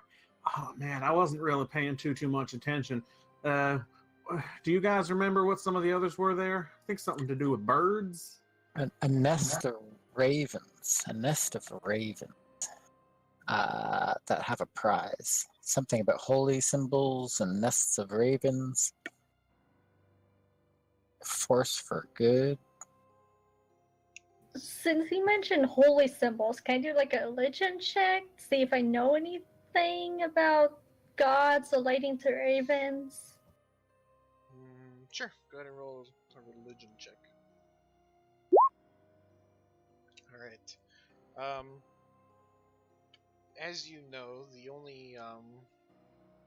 the land of Barovia only really worships two main gods. One is the Morning Lord and Mother Night. You get the idea that since Strahd is a vampire, it is most likely a strong holy symbol of the Morning Lord that they're talking about. Oh. Well, I guess I wouldn't know that yet. But I had a thought. Let's see if Ismark will. Can I ask a quick Sure. question? Like, would Dilnus have remembered that holy symbol we saw in the church? Like, would that? For Delnus, this is that one was like a wooden, crudely made Okay. one. Okay, not like a good This one, cool one. since this is apparently basically an artifact of power. This Yeah. must be like A little cooler than that. a little bit cooler than that one, yeah. Alright. Alright, for Ismark, this one will be a disadvantage because he definitely doesn't know about this stuff. Oh, damn. Apparently he knows Or does he? Yeah. He kind of looks to you guys and, well, I think I've heard something about a tavern in Valaki that always has ravens perched around it, but I'm not 100% sure.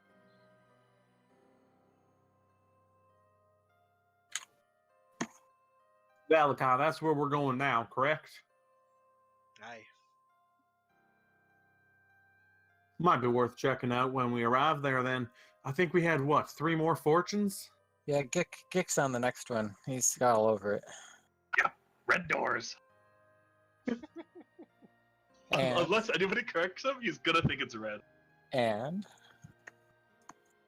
And a Same sword. Sword of the sun. Let's see. This will be just a straight intelligence for him. All right. He looks to you and I'm sorry. I don't know any special red doors in this area.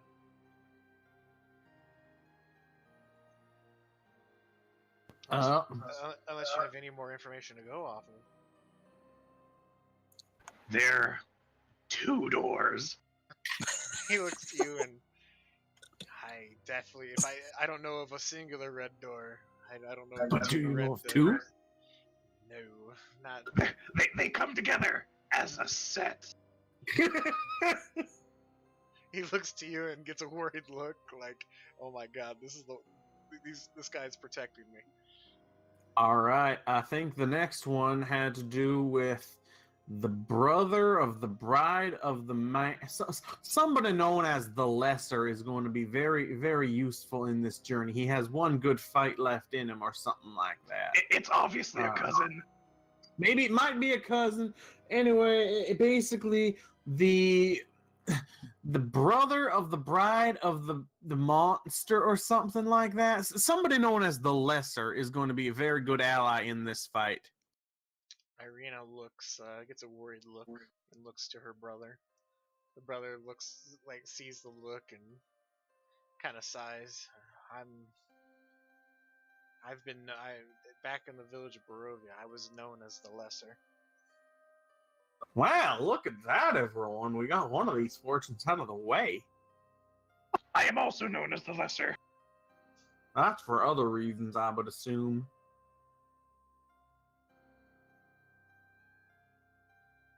Well, that's one fortune out of the way. I think we had one more about where he's found. Something about his mama?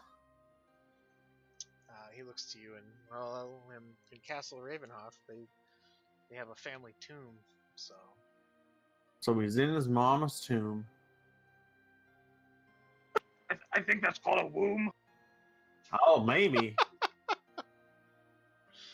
That'd be kind of weird place to have a party, but I mean, I'm not the fortune teller here.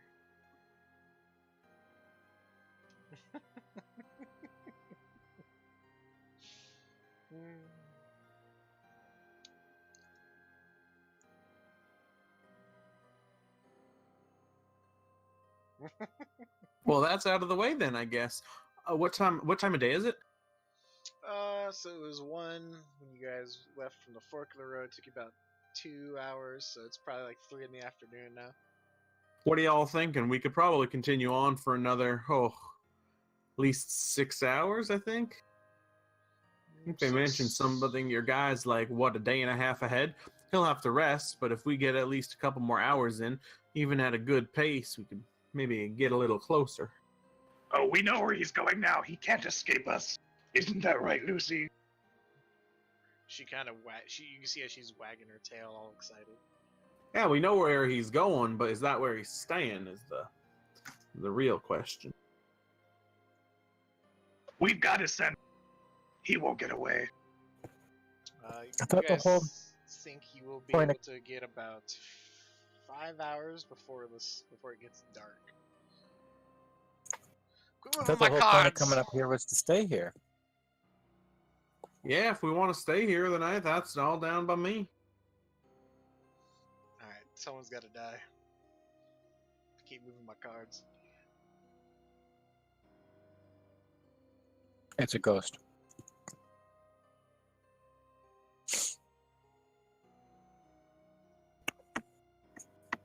Wait, wasn't that the whole point of coming up here? That we would stay somewhere safe? Yeah, if y'all are good with staying here, we can stay here. Sounds good to me.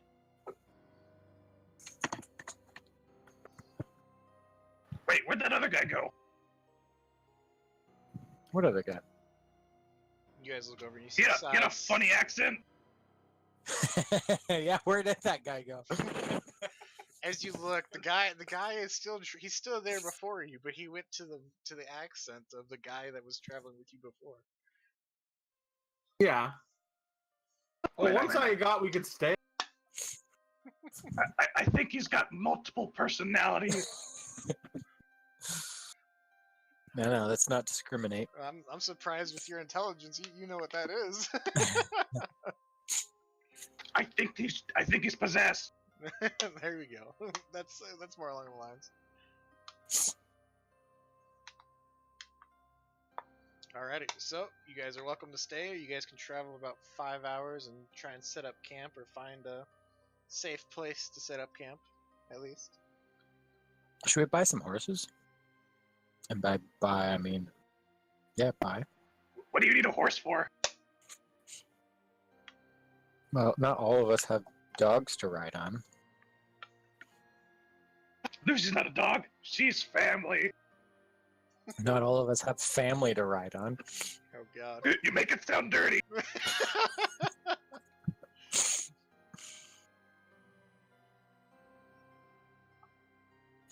Just saying. If you guys, I mean, you guys could talk to Madame Eve about possibly purchasing some of these horses. do we really need a horse, though? We already know where we're going. There's no real urgency, is there? The sooner we get this job done, the quicker we're free to do whatever we want. He has a point. It would cut down on your guys' travel time as well. Now that all that being said, I might have to do an IOU, but you know. That's what I'm thinking too. I don't really have the money for a horse right now.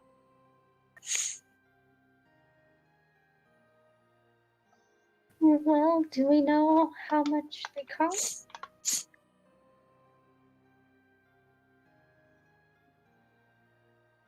Yeah, usually in my line of business, horses are pretty expensive beasts. You guys would have to talk to Madame Eve. They're like $1 million gold. About right. Feels like $1 million gold. More gold than I've ever seen. Yeah, can you hold up 1 million fingers for me real quick? 1, 2, and I hold up all but like one of my fingers. About right. What I thought.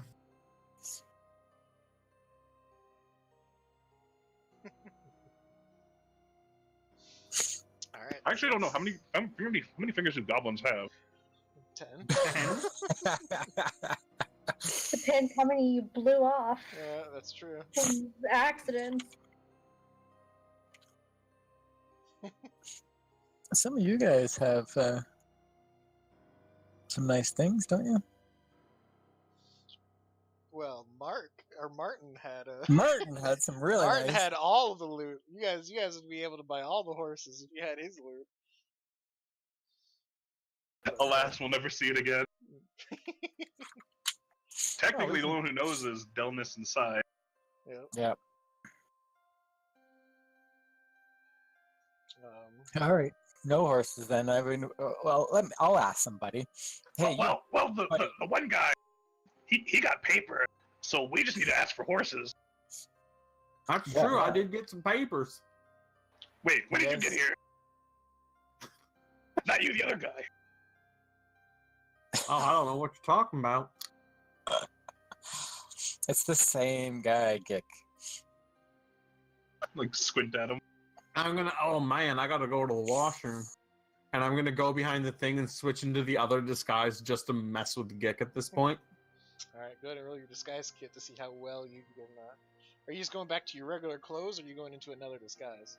I'm going into the Visanti, the guy, the Visanti, Well, you never just to took mess that. with. Yeah, you never Oh. took that off.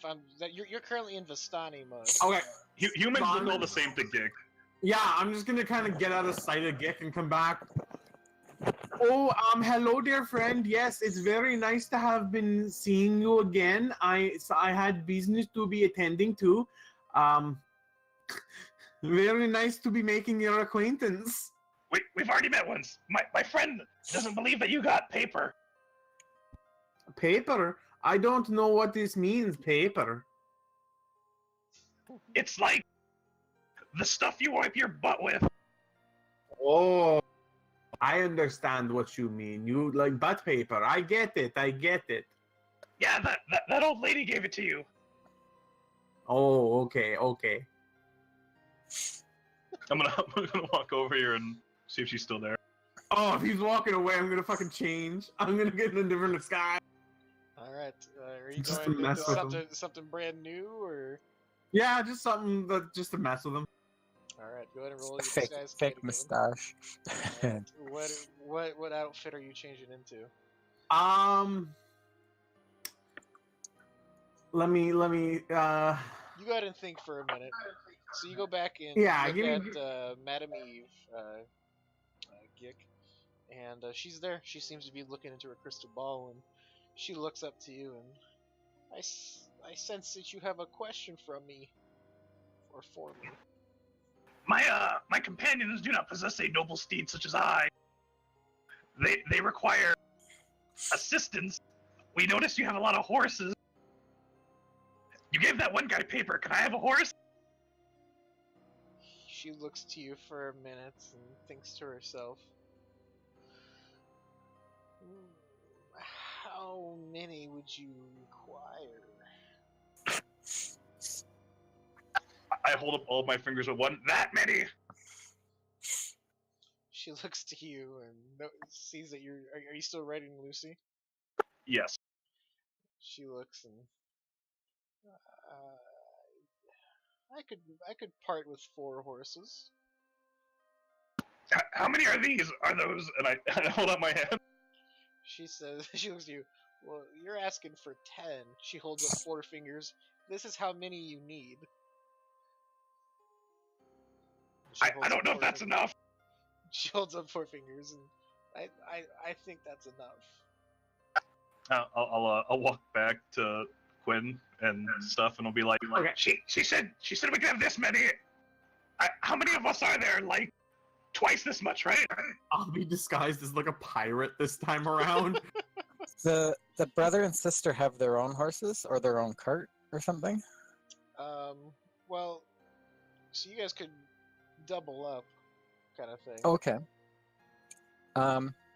so the brother and sister could ride on one, and then Sai and Delnus could probably ride on one, and then you guys, everyone else would have their own. Okay, yeah, Where, that where could did work. this other guy come from? I don't think we have enough horses for this. Yar, matey! Just tell them Bye. we'll take whatever they'll give us. Boom. I'll be Oh, like, I be Dunmis, the famous pirate. wait, we're not taking applications, and I go back here. Oh, okay, he moved away. I'm gonna change back to my normal gear. Okay. They said that's enough. Thank you.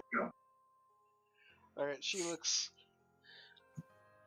to you and so is 4 enough? We still need to have enough to pull our carts and everything, but we can give you 4 of our older horses. You are most gracious. She nods to you and make sure to remember our kindness. She goes back to deeply looking into the crystal ball. Can I even tell which horses are older? You notice that one of the bandits walk over after talking with the madam and gives you guys these 4 horses. But I will make them smaller because they are fucking huge.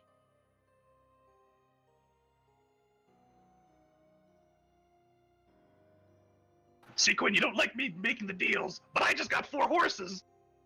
I love you making the deals. You done great. Oh god, they're shrinking. They're still the Well, you- same size, but that way they don't like overlap your guys' entire tokens down the road.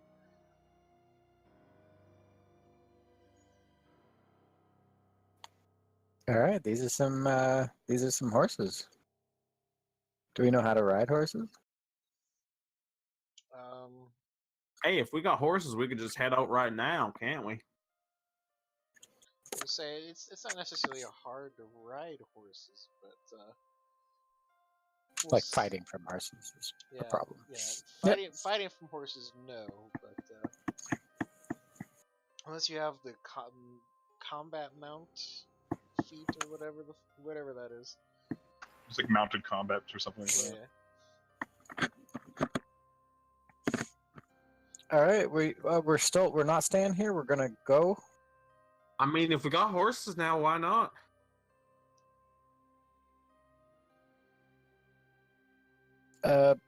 Brother and sister, you're happy with that? And they look to you, and as long as we can get somewhere safe. Can we get somewhere safe? You're the only ones who know where we're going. Let's see. Let's move you guys back to the main map. So let's see. 5 hours on horseback. So, Oh, we could just go here. yeah, you guys could. Yeah. So you guys are here. I would say Oh, you know what else we could go is right here. That seems real safe. all these choices. If you guys rode, because with the horses now, you guys can't cut through the forest. But if you guys took the road, Why wouldn't we do this? Yeah, that way. And then you up guys, to I think it's here. too much forest. I was gonna say you guys are welcome to go this way. Do you guys want to go this way? No. It would be fastest. Yeah. Yeah, that nothing ever happened bad when it's faster. I mean, I agree. it's gonna cut so much time off the journey, though. Like, look, it's like ridiculous how much time off the journey that cuts. That's like an extra 2 days. Alrighty. So is that the way you're gonna go? We'll put it up to a vote. Someone else should probably count them, though. Yeah, you I guys, feel- you guys can type in Roll20, 1 to take the long way, 2 to take the short way. One to take the long way. Wow. Alrighty. Unless Quinn wants to try to convince the king. No, no, no. I will follow you wherever you. Even if it's terrible. He's a very charismatic leader. All right, are you guys going? If nothing happens, I'm gonna feel really bad, but that's fine. So, do you guys want to go slow, normal, or fast? Normal? You're asking Kick? I'm asking the party. How fast are you guys Uh, traveling on horses? Oh, he doesn't like to push Lucy, so normal. Yeah, Okay, I think normal. Yeah. All right, so you guys travel for but an hour. You guys make it to here. Oh, Let's see. Bridge troll. Let me exit out of this. Let's see, that's H. Let's go to H. It's hard to tell if he's like actually saying this bad stuff because I can't tell anymore after the house.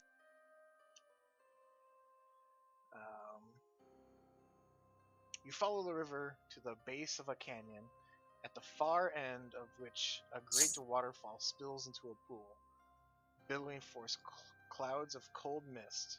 A great stone bridge spans the canyon nearly 1,000 feet above you.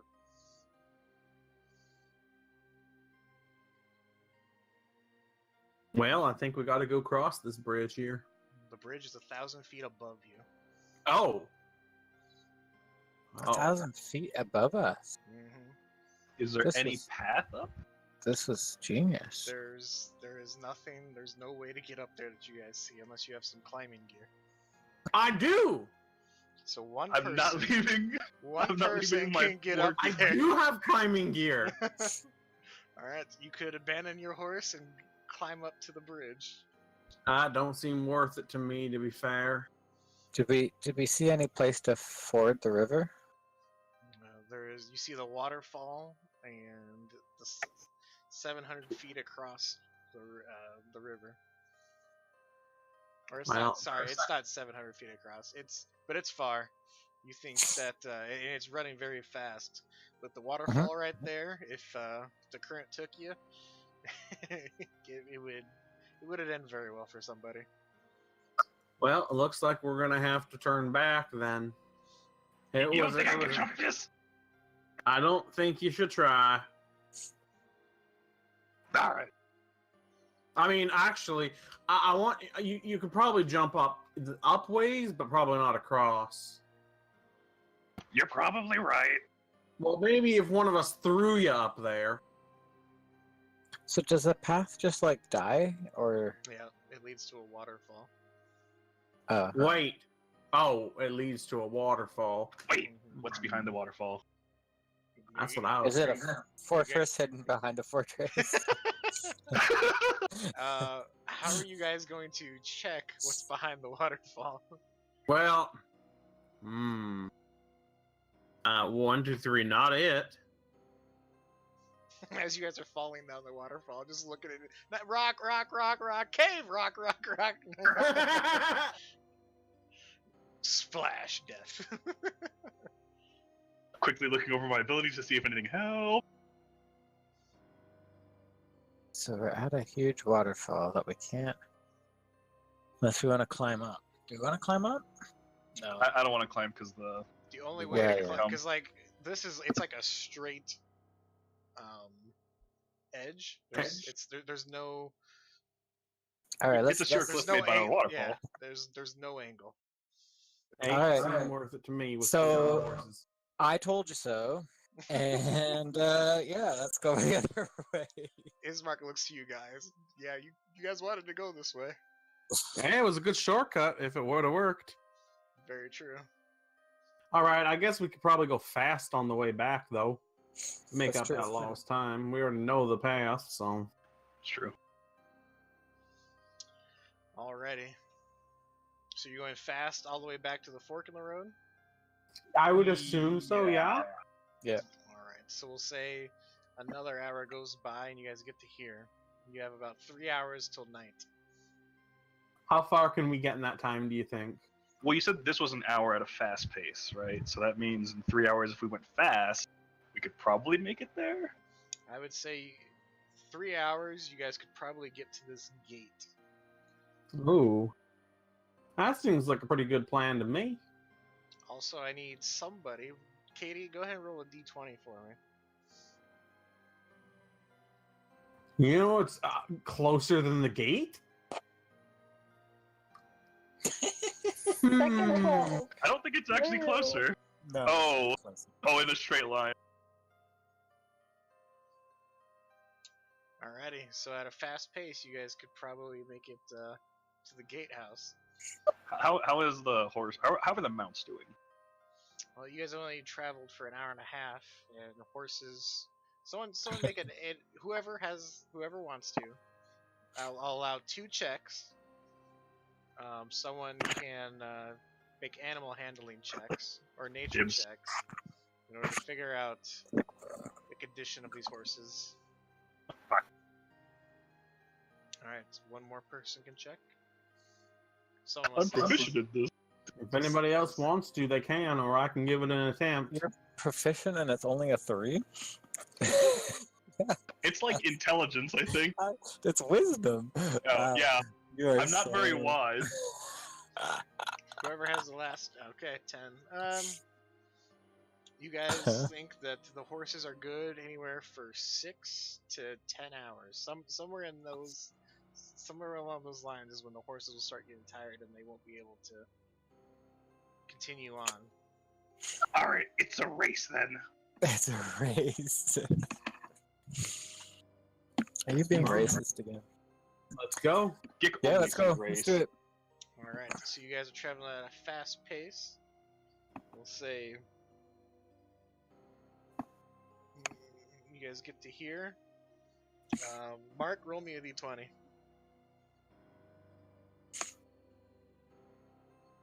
Alrighty. You guys get to the bridge. This time, The bridge is below us. Yeah, 1,000 meters. you follow the dirt road as it clings to the side of a mountain and ends before an arching bridge of mold-encrusted stone that spans a natural chasm. Gargoyles cloaked in black moss perch on the corners of the bridge, their frowns weather-worn. On the mountain side of the bridge, a waterfall spills into a misty pool nearly 1,000 feet below. The pool feeds a river that meanders into the fog-shrouded pines that blanket the valley. So the bridge looks rickety. So as you guys look towards the bridge net, you notice that there is, you know how dew sits on top of leaves. You notice that the mist has made the entire bridge very wet. Well, I think we should take this one a little bit slow. Yeah, How far across is it? Across the bridge, Yeah. I'd say maybe 200 feet. Should we dismount and go one at a time? What's Sounds further like a up? plan. What's up? What's further up? Is this here? This is way below us as well. Yeah, that's where the waterfall leads into at the end, or I should say at the bottom. Okay. So it's Start with Gick. Gick dismounts Lucy and tells Quinn, you keep her safe. Yeah, and I just start waddling across. Are you going? Are you like trying to be careful, or are you just walking? I'm careful holding on to whatever handrails because it looks wet, right? Yep. So as you're Yeah. going, you definitely notice that if you were to go fast or run across this, you would definitely be slipping and sliding, and the horses probably would have gotten hurt, and maybe even Lucy. But as you're carefully going across, you make it across pretty well. Did it feel like it was holding the weight pretty fine? Oh yeah, no, this is a stone bridge. It's not Oh. it's not a matter of weight or anything. It's a matter of it's very, very slippery. Even just walking slow, you could tell each footstep felt like it was almost like ice. Yell back, take it slow! Okay, I'll walk my horse and Lucy and myself across slowly. Alright, you guys make it across. Delnus, I'm gonna need you to walk my horse across if that's okay by you. I can do that. Thank you kindly. And I'm gonna get on my belly and shimmy across. Like army crawl or Yeah. okay, you make it across just fine. All right. You guys watch as Ismark and Irene get off their horses and they both walk across together slowly and make it across just fine. So it's just Sai, Delnus, and one horse. Two Wolf horses. initiative. Or two horses, sorry. I think they Donus were, will they were let sharing. Oh yeah, Sai 2 horses. go. Donus will let Sai go across, and then she'll go last. Alright, Sai will take the horse that him and Delnus were riding and go across. He goes slow and they're just it works out. So it's just Delnus and one horse. Donus will go across with this mount. Are you gonna ride it across? Or just No, walk it? no. You make it across without any problems.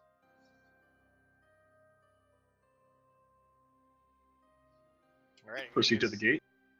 Yep, you guys are gonna mount back up and you're gonna go at a fast pace to the gatehouse that Ismark tells you about. Well, Donus is going to see if the mount she and Sai was on is good to go. It's not shaken at all with what had just happened. If it is, she's going to try and calm it down. Sure, go ahead and make a animal handling check. Okay, Alright. great. The horse seems normal. Doesn't seem you don't sense anything wrong with the horse. The horse seems fine. From what you Cool. can tell. Great. Yep. All right. So you guys are here, and you guys are gonna travel at a fast pace to the gatehouse. Yep. All right. So I need someone to roll me a d20. Albert, go ahead and roll me a d20. Alrighty. I need. Let's see. Who hasn't gotten to make a roll yet? Mark, have you gotten a roll yet? I've rolled. All I right. think all of us have. Alrighty. Vampire, if you want to roll me a d12 plus a d8.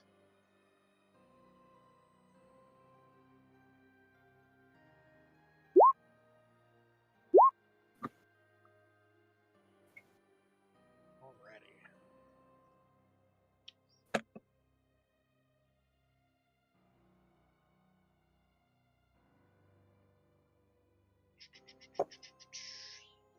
Just look up this real quick.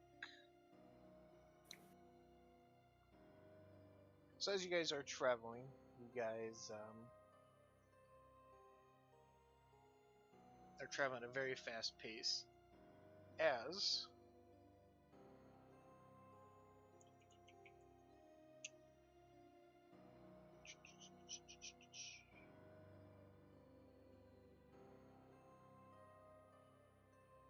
let's see.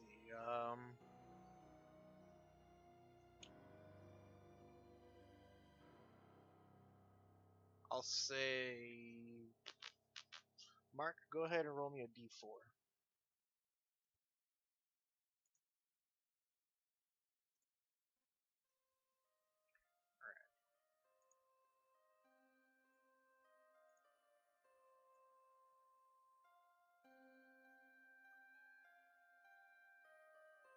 As you guys are traveling at a very fast pace, you guys are, we'll say,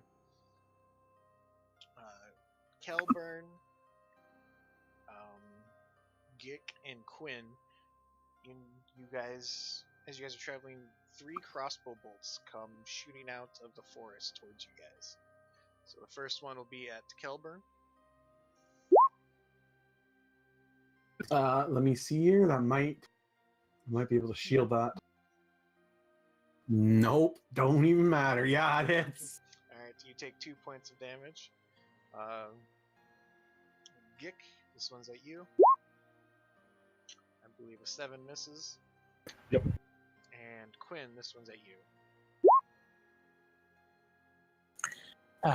Yeah, I'll try to catch it, which is a thing I can do, apparently. Yep. So I think it's a D10 plus your dex plus your level. Plus my level. So 11, and I think that just reduces the damage, and if I get it down to 0, then I catch it and I can throw it back. Right. So as you guys can see, you guys as you all stop and you look around you, you notice that there are some bandits hiding around you guys. So you did catch it. You can either just hold on to the bolt, or you can use a key point to throw it back. Okay. Yeah, why wouldn't I? Yeah, for sure. Alright, I believe the range is 20 feet, and he is within 20 feet, so you have to... Alright. I got this, I think. Alright, a 19 does hit. So go ahead and roll damage on that. I think it's like a D4 plus your dex. I don't, Because it's that's a considered a good... whatever you damage you do for your punches. Oh, it's just that. Okay. Because this is considered a monk. I don't know that I put anything in there. So, sure. I'll just do roll roll 1d4 plus 3. Whoops, what the hell happened? Plus 3. Okay, there you go. Oh, that was pretty good. 7.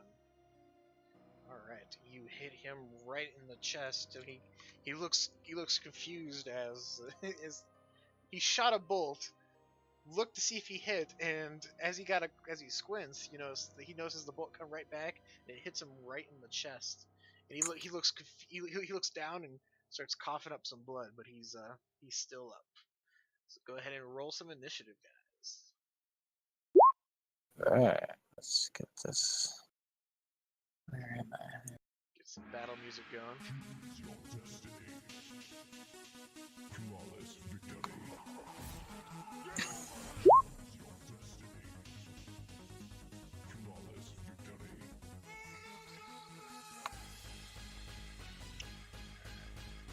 Which one did I hit? This guy over here? The one on the right. Yep, okay.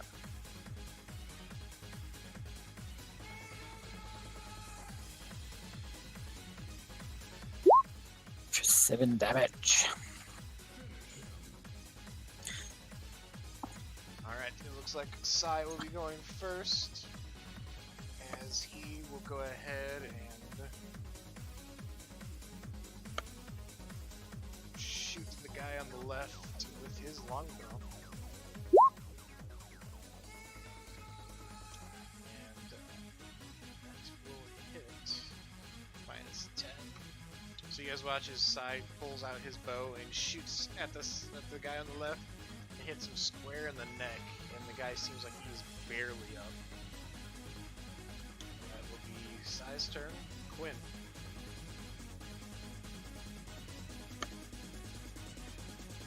Oh, yeah. I will move to the guy who attacked me with that horrifying crossbow bolt, and I will whack him with my quarterstaff with 2 hands. Sure. 12 just hits. Right. So that would be 5, unfortunately. 5 doesn't add your dex modifier to it. Oh, that's interesting. So, okay, 5 plus 3, and I'll figure out why that's happening. So 8. It's And also then going off your strength modifier. Are you using strength for your stuff? at this point, it doesn't matter, but I didn't intend to. But maybe I hadn't made this as much as I thought I. Oh, it should. Oh, I see. Yes, I didn't change it over. Okay, that is now fixed. Is your dex and your strength both the same modifier?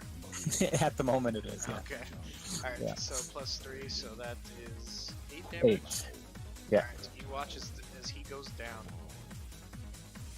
All right, and what's that? So 5, 10, 15, 20, 25, 30, 35, and 40. So I'll make my way over there. Alrighty. Is that it? Yep.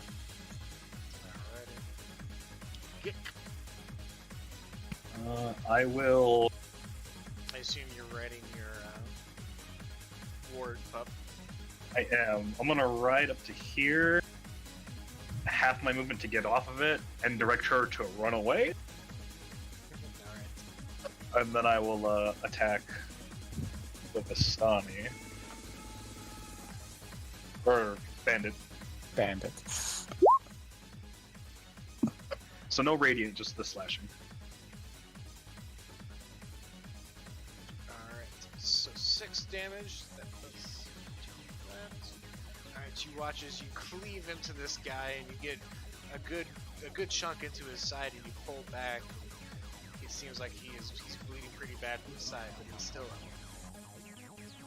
Okay, that's it. Alright, the bandit's turn. The bandit on the left that was shot by Sai is gonna knock another crossbow bolt. Actually, let's see.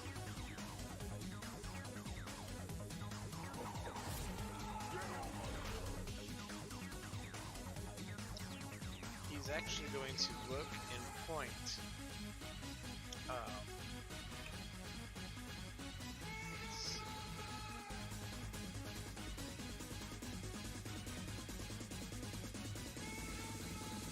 Alright, he's going to point over at Gik. I need you to make a wisdom saving throw. Uh-oh. Alright. To be expected. As he looks over to you, it says, "Do not harm my brother." Your eyes glaze over as your world becomes black, and all the sound of battle leaves your ears. You are currently blind and deaf. Alright. What does that do?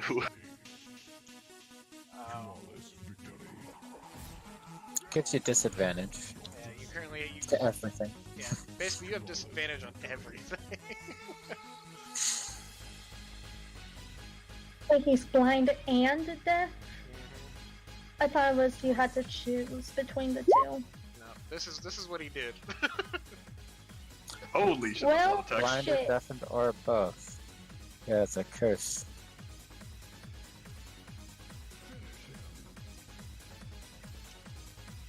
Wow, okay. Welp.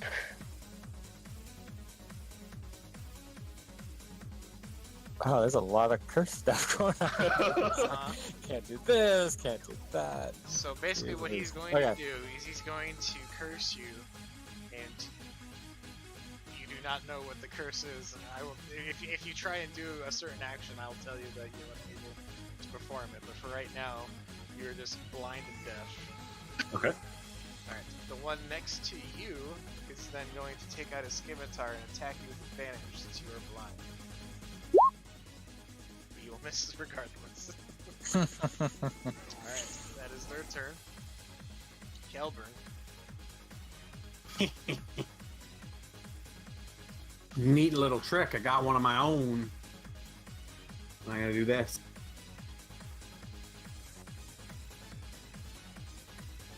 I'm gonna target the one Gix in combat with.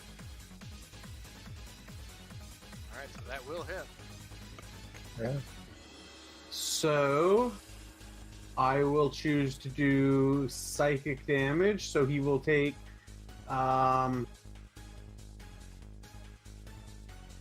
17 points of psychic damage. Alrighty. He is gone. He had 1 HP. You were targeting That's the my person turn. left, right? I'm targeting the one Gix with. Oh, the other one. Alright, never mind. Yeah. This guy's up. This guy is dead. And then I'm going to quicken spell with 2 points of meta magic Sure. to try and hit the other one with a chaos bolt. So you're gonna spend another. Ooh. You're gonna spend another spell slot. Yeah, but it doesn't hit. Yeah, unfortunately, as you shoot it this time, he ducks down and lays on the ground. That's my turn. Alrighty. Delmas.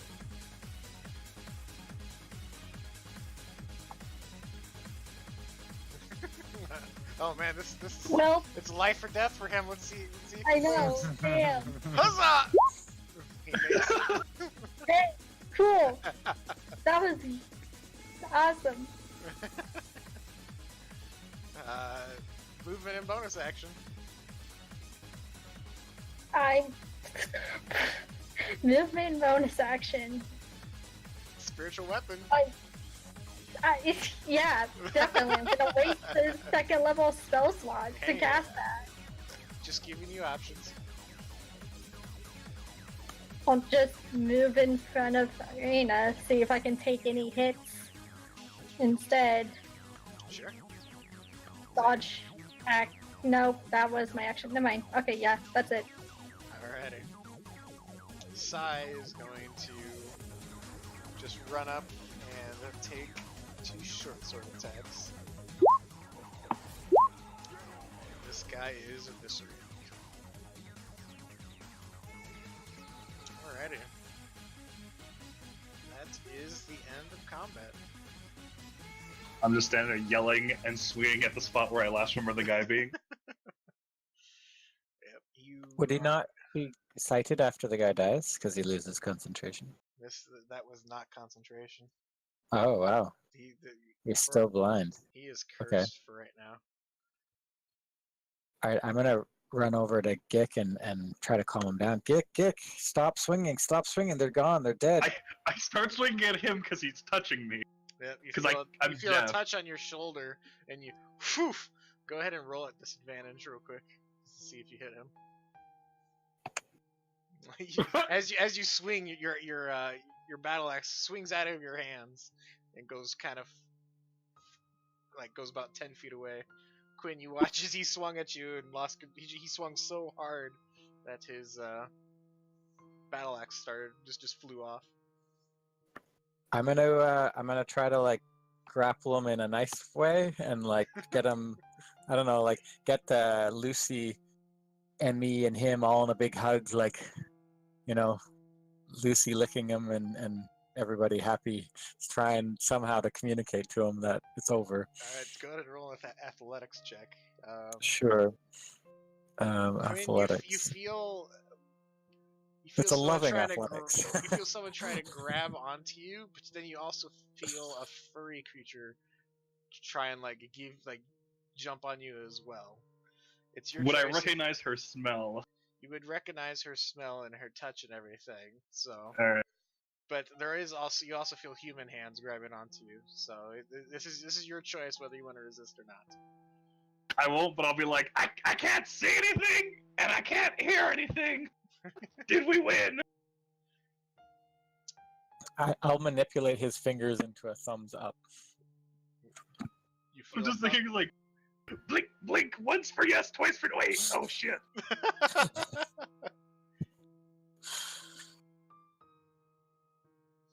And any of you guys have a way to fix this?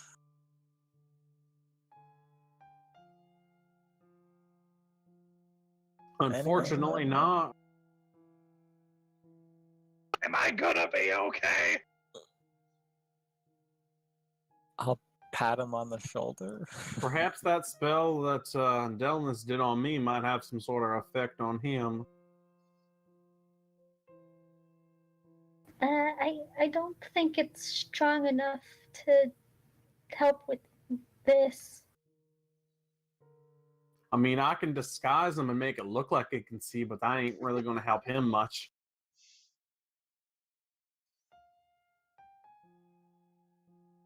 I guess I'll just kind of lay on top of Lucy because I know where the saddle is.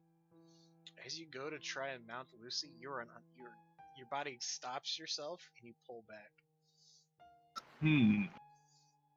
This is what he cursed you with. You're not able to ride your mount. You're not, or I should say, you're not able to mount Lucy. Oh, that's mean. So you guys watch as every time he gets into the motion of like putting his feet on the thing and then like trying to whip his leg around. Every time he does that, he like hops around and off to the other side of Lucy.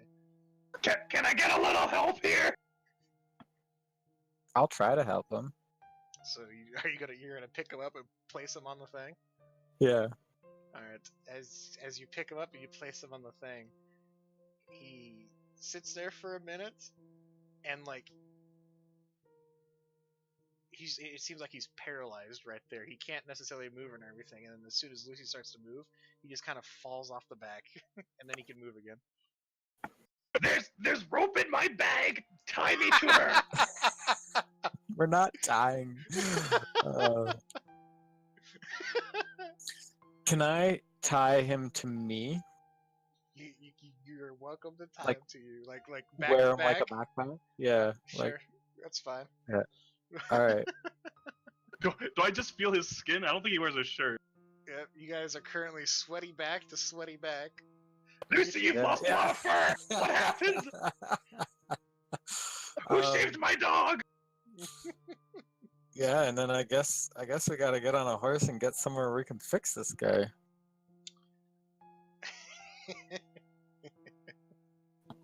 Alrighty.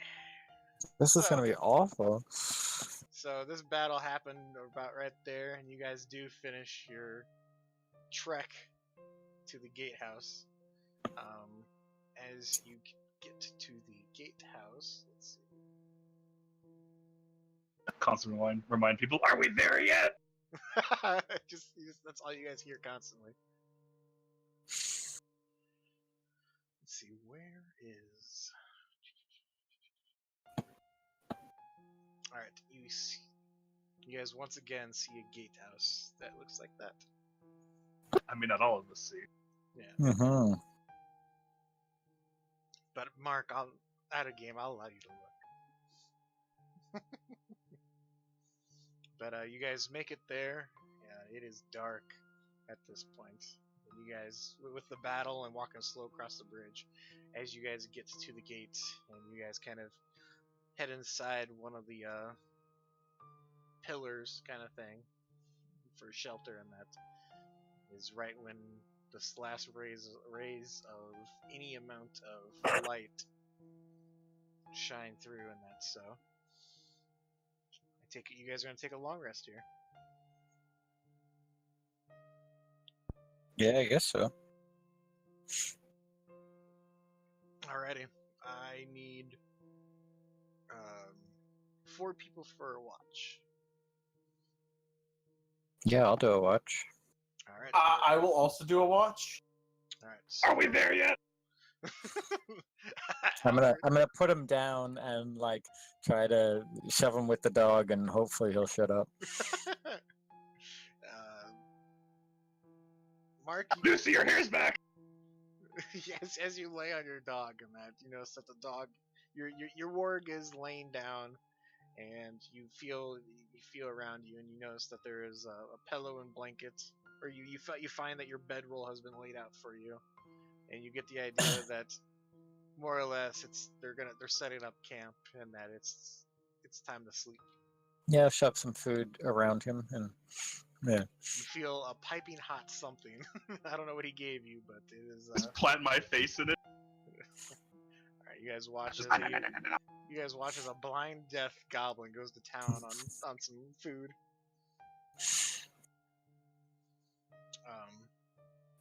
Should we expend rations? Are we worried about that too much, or? I would say you guys can each mark off a ration. But all right, whoever wants first watch. I think Albert said. Yeah, I'll take first watch. All Yeah. right, roll me a perception check. Sure. Perception. Not great. All right, let's see. Yeah, I'm so worried about my friend. I just couldn't concentrate. on the job. Yep. No, it's really weird camping out in a gatehouse, but you're more or less, while everyone is inside sleeping in the structure, and that you're kind of sitting by the door. Every once in a while, you kind of take a look around, patrol around the structure, just to make sure that no one's plotting against you. And the wind is blowing. It is dark, and you hurry up and go back inside since you don't want to draw too much attention to the structure. And you do that every now and then for your watch. Who would like to take second watch? I would prefer last watch. Alright. Well, I was gonna say with Sai being an elf, he could technically do 2 watches. As you you guys look at Sai, it seems like he more or less is in his trance for now, but you don't know if how mentally able he is at this moment. He was pretty brutal when he was cutting up the Vistani. Do you think he's mentally working something out, and might have took his anger out on Vistani?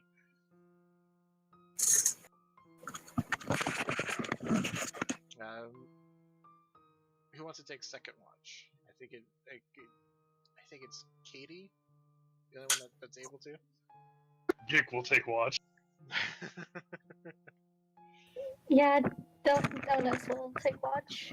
I need Delnus to roll me a perception check.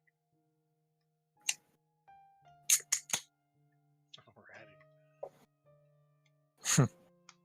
Great.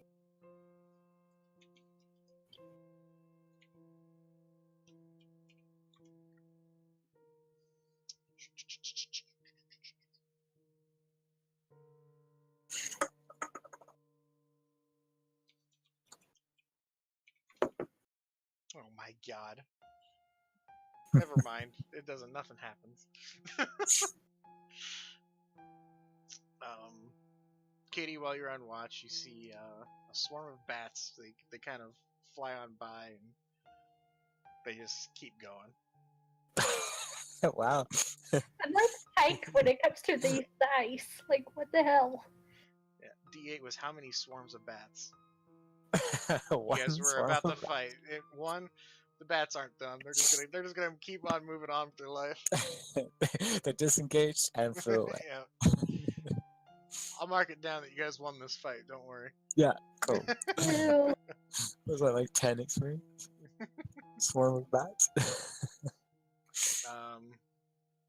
But other than that, it's a lot like Quinn's watch. Nothing exciting or anything. At this time, you notice that Sai kind of more or less wakes up, and he's done with his trance. And he looks to you and says, "I'll take a watch, but I'll make." I can stay up with you if you don't want to be alone. He looks to you and he just kind of has a distant stare, and then looks back to you and I'm still working some stuff out. I think I'll Okay. be fine, but I appreciate it. Okay. Alright. Because Donuts will go to sleep.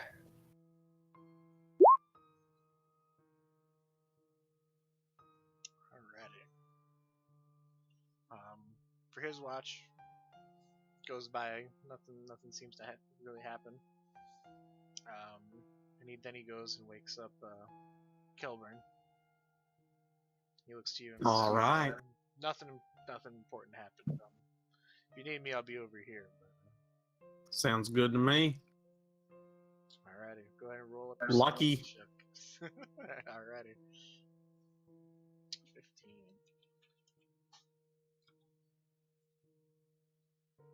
Oh, redemption.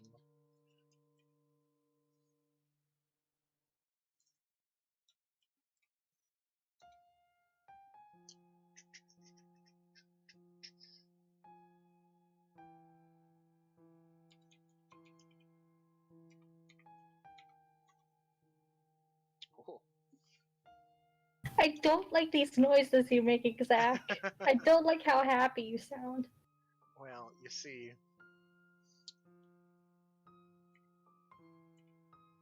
now you guys will actually have a fight. Woo.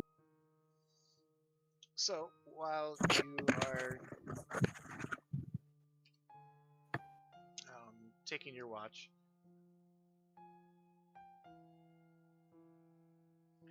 you hear some rumbling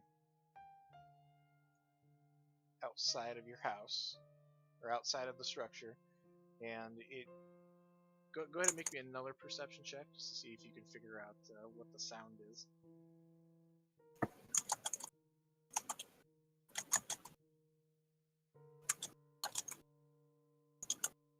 All right, 20. You get the sense that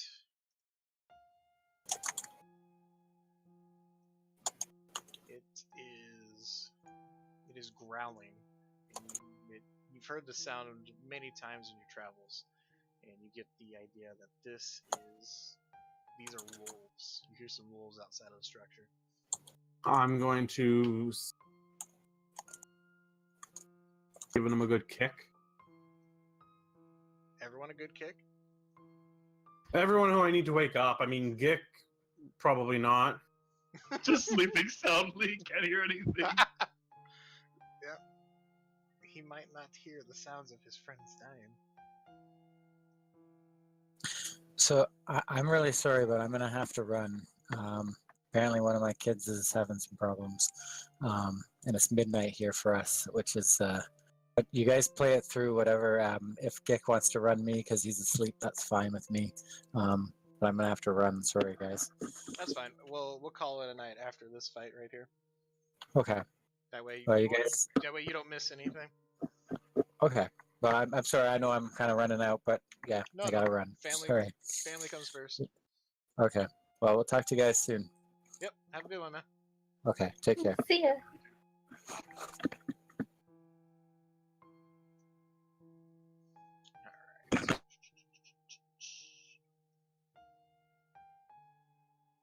As you can That's a tell, lot of wolves.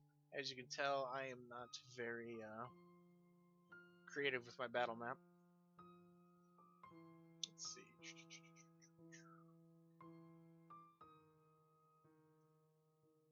Let me give Mark control over Quinn real quick.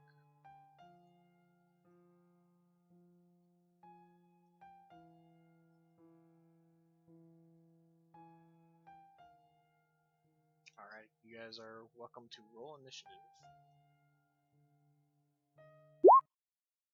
Holy crap! There is a god. Oh my god.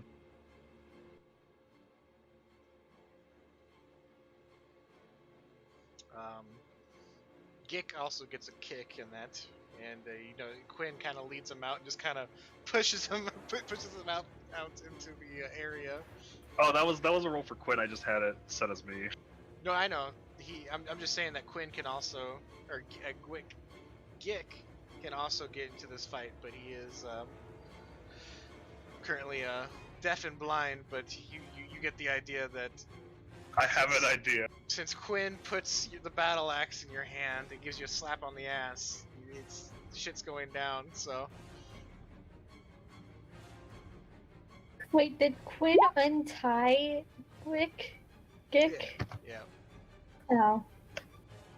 Unless Gick wants to be tied to the back of Quinn and just swing from Quinn's back, Mark can go ahead and decide how he wants to do this, or if I'm just gonna push Gick in like the directions towards wolves and just hope he just wildly flails until he hits something. okay. He's gonna end up killing one of us. Just don't go in front of him. Guy's just a lawnmower that someone lost control of. I'm just gonna push him in this direction. Okay.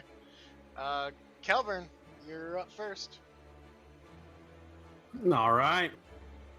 Well, I'm gonna move so I can see him. So 5, 10. That looks pretty good right there. I'm gonna have to go ahead and try and chaos ball. Alrighty. Let me. I'm overcasting by 1, so I have to roll a d6 again. 4 doesn't hit regardless, though. Yeah, unfortunately, that'll miss. That's gonna be my turn. Oh, wait. Okay, Ooh. that's my turn. Yeah, I had a game where the person, they wanted their wild magic to be set off a lot, so they said on a 5 or lower, she wanted it to go off. Oh my god. Alright, Quinn. Crash course through Monk. Walk here, push kick in that direction, then run to here, and one-handed quarterstaff that wolf. 9 will unfortunately miss. and then bonus action unarmed attack. 7 2. Unfortunately, that will also miss. I'm not as good as Gecko. Save me, Gick! Quinn yells. Alrighty, is that it? Yep. Delness.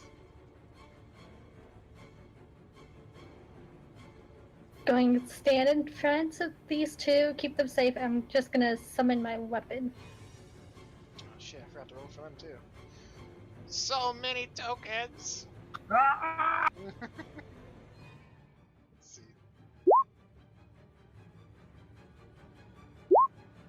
Oh, Oh, damn, okay. what? What the hell?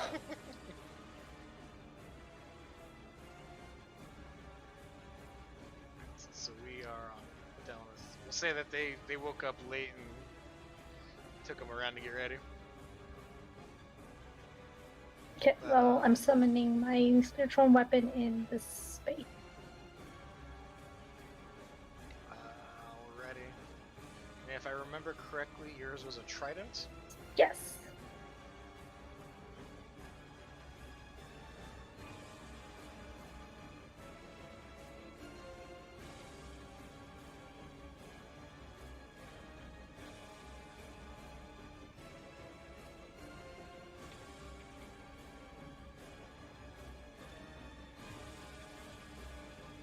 Alright, Katie, you should be able to control it. If you can't, let me know.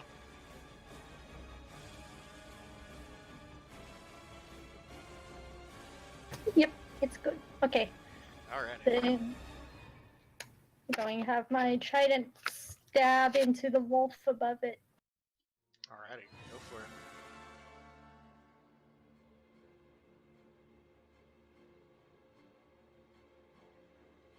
A 14 does hit.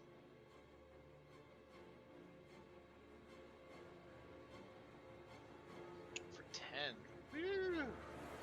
The wolf is barely up. I'm useful in this fight. You still have an action. I'll go ahead and do the dodge action. Alrighty. It is Gick's turn. So how do you want? So I basically want him to run in a direction and just keep swinging, and, We'll I pushed him in this direction. Yeah, so I'll say that as soon as he bumps into something, he can go ahead and swing. Okay, so he'll basically run there. He'll rage, and he'll be attacking recklessly. Alright, so it's a straight roll. Alrighty. Are you doing the radiant as well? Yep. So first attack will be radiant. Alright, the one to his to the left or above? I don't know. Let's see. The one to the right or above. Alright, it gets chopped to hell. Does he feel this? Well, so as he swings, normally when he cuts into stuff, it's a lot of resistance. There's some resistance, but it is smooth as butter for most of the cut. He's like, did I miss? And that's it for him. Alrighty. Sai's turn. He's just gonna take a longbow shot at one of the wolves. I think he's gonna use his bonus action to empower it with add an extra D8 to it. Because if it's from his Horizon Walker out, it doesn't matter. It's dead regardless.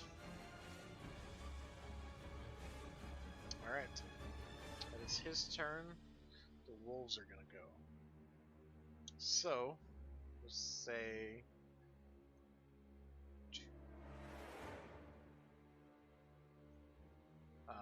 This one is going through Quinn's space, so if Quinn wants to attack of opportunity, he can. Quinn will 18. So as it was about to leave there, it dies.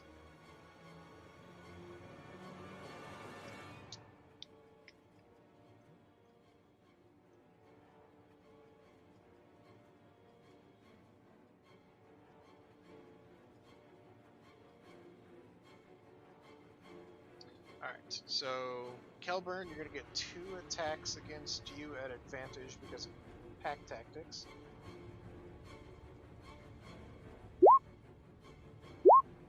I'm gonna make you re-roll the crit with a lucky. Alrighty. Technically it's still a crit because of the advantage. But a lot less damage, No, though. you only re-roll the dice. It would become a 21. It just re-rolls 1 dice. It doesn't re-roll everything. So the 21 still hits, though. Oh, okay. Yep. So it'll still be the 10 damage, though. So you just take 10. Okay.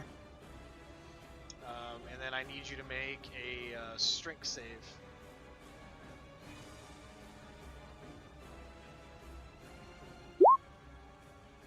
You get knocked prone. Oh, no. But that is the 2 wolves next to you's turn. 3 attacks against Quinn at advantage. Miss. Hit. Okay, so 6. So he takes 6, and he also needs to make a strength saving throw. And Quinn also gets knocked prone.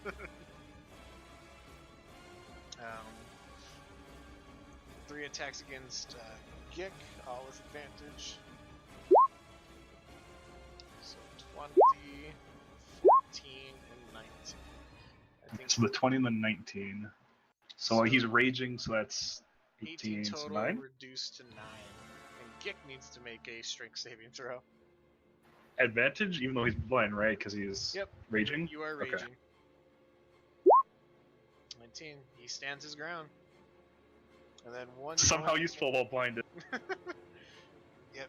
Gick feels something biting into him and trying to tear him to the ground, but he just muscles him off. Then one normal attack against Sai. That will hit.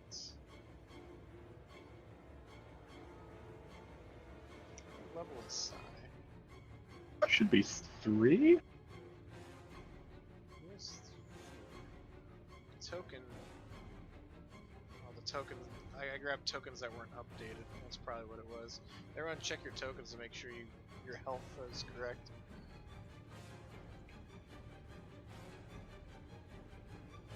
I realized I still only had 1 hit point because of the vamp spawn, so No, thanks for pointing that out. Yeah, you guys had a long rest, so that doesn't. Yeah, no, I know. I just haven't changed it since then. Yep.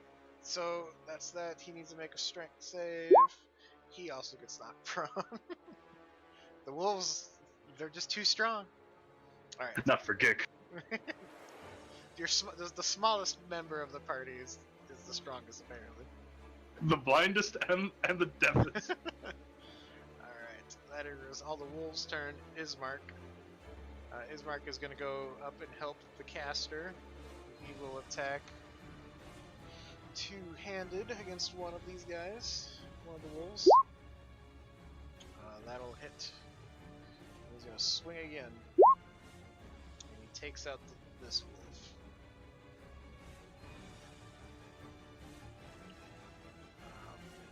Irene's turn. She's gonna come over and help Sai.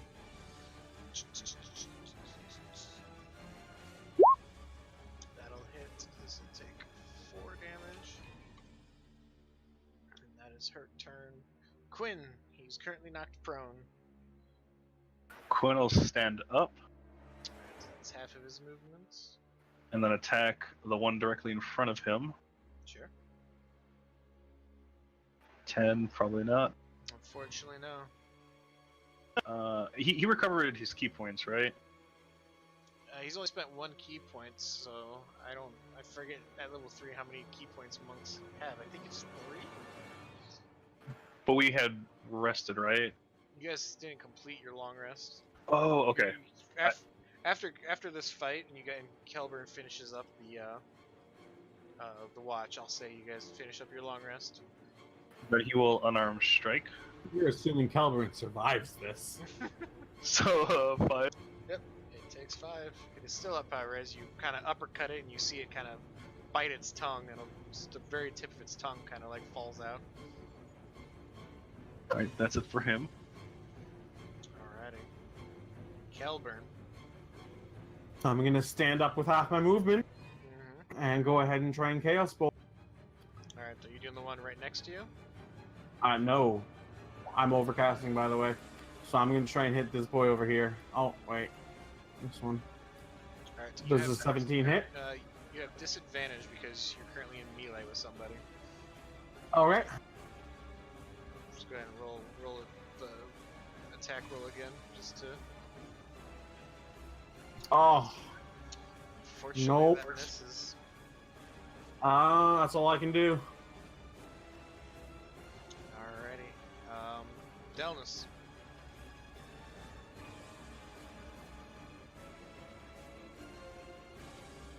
Okay, so Donus will move to the space and cast this on Kel. Yay, thank you. Thank you kindly, miss. You're welcome. Strahd will go to this space, attack the wolf in front of it. Alrighty. That definitely hits.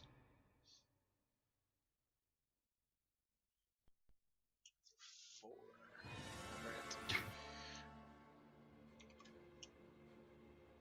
Alright, you watch as the trident pokes into the side of the wolf, and the wolf looks over and only sees the trident and looks confused for a second there, but then looks back over at Quinn. Okay, so that was bonus action. I am going to hit this wolf next to me with my hand axe. You used Cure Wounds. Oh, yep, yes I did. Never mind, don't listen to me. Next turn for Cool, sure. but that's it. Yep, definitely. Maybe, unless I heal someone. Alrighty, Gick.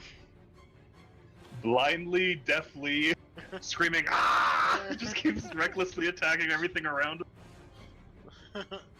Unfortunately, that misses.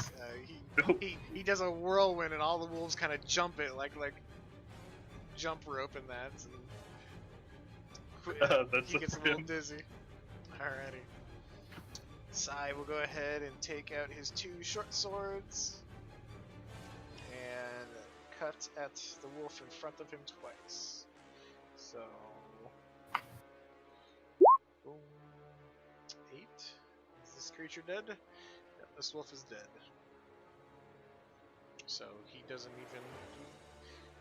get his offhand attack. So he just puts away the stuff and pulls his bow back out and moves up to here to get a better vision of what's going on around. Wolves' turns. One attack against Kelburn from the wolf. This will be a straight roll. 17. Yep. Alright, you take 4 piercing damage, and I need you to make a strength saving throw.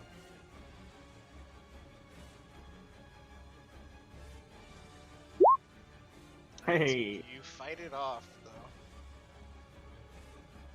Kind of jumped up onto your shoulder and tried to bit into your shoulder to try and take you down, but you punched it in the ribs and it let you go. Nice.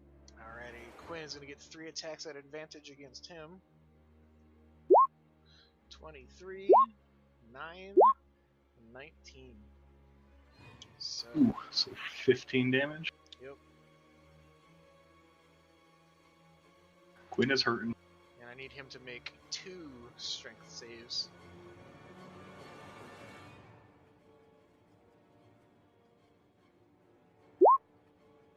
11, 14. Passes on both of them. So he watches both of them bite onto his arms and try and pull him down, but Quinn gives him a spin kick and knocks them both away. And then 3 attacks at advantage against the little goblin that could. 17, 19, and 10. I think the 19 hits. The 19 hits. Wow, the 17 does not hit. Okay, so 7, which becomes 3. Yep. And 1 strength save.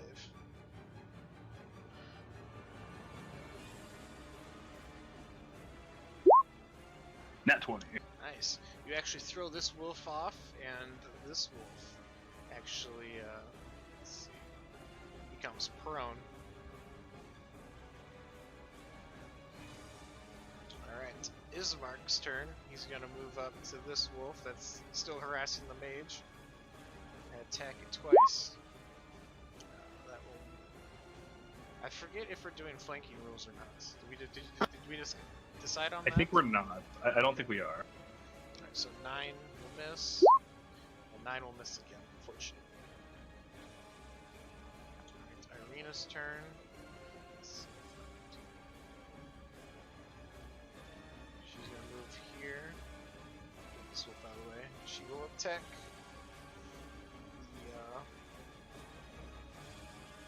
the wolf. Unfortunately, miss. Alright, Quinn. Alright. He will two-handed quarterstaff the one directly in front of him. Sure. 11. 11 unfortunately misses.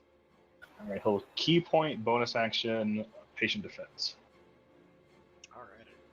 Alright, that's it. Kelburn. I will move here, provoking. Alrighty. It's going to bite at you. It will Yes. miss. All right, now I will cast my spell. Chaos Bolt. Alright. So let's Does see. 19 hit? How many of those do you have? Because you have.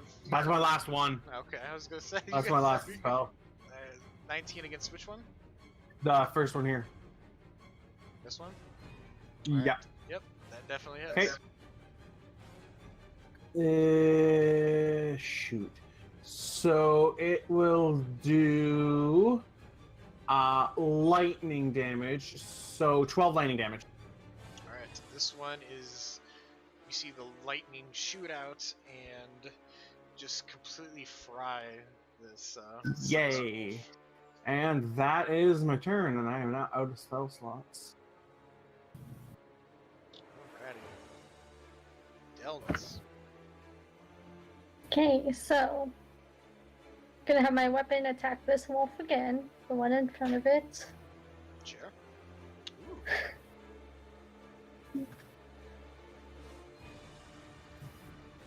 Damage, it goes down. Woo! You watch as the trident literally skewers this wolf like a boar on a stick. Nice. And how does Quinn look? I can't really see the health. He looks thing. rough. I'll move him over real quick so that way you can see his health. Oof. bar. Okay.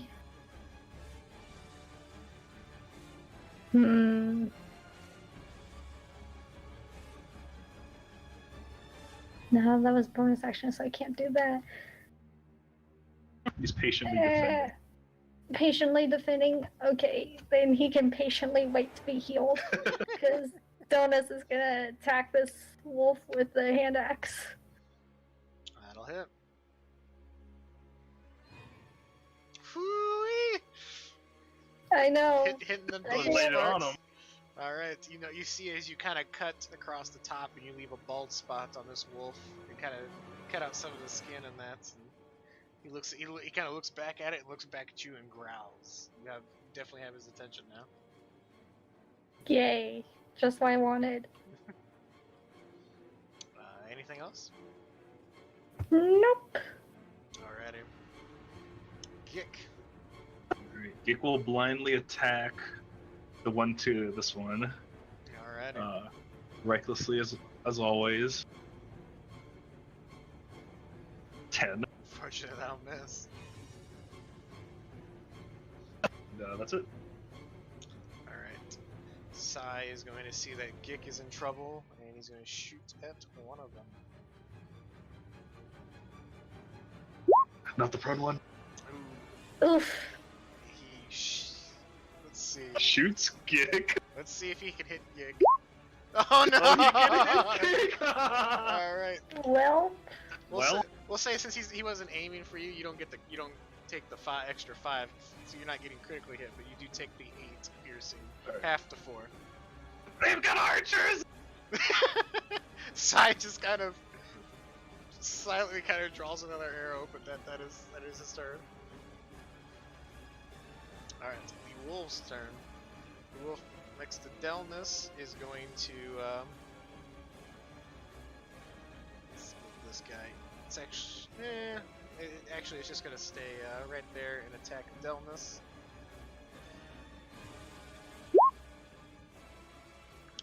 18. yeah, that hits. You take 8 damage and you have to make a strength saving throw.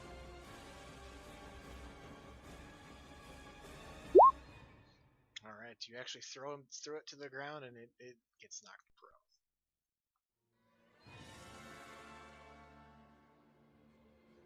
Alright, this wolf over here is gonna stand up for being prone. And then, so these 3 will attack Gik at advantage.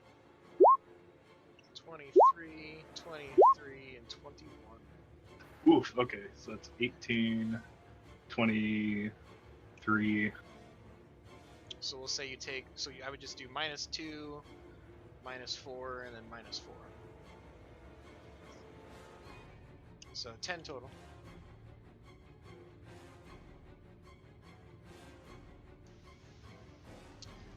And then 1 normal attack against Quinn, or 2, at 1 at disadvantage. Yep, he goes and tries to bite, but he accidentally goes past and skids and will be knocked prone past Quinn over here. Alright, Ismark's turn. Seeing as how this wolf is prone, he gets advantage on this attack. So -7. Attack again. Alright, this one is taken out. And he'll move up to this one. Irina will also will come over here. She gets advantage as well. -4. He's still up, however. Alright, Quinn's turn. Alright, Quinn will quarterstaff attack the prone one next to him. Alright, he has advantage. He doesn't have toggle on, oh my god.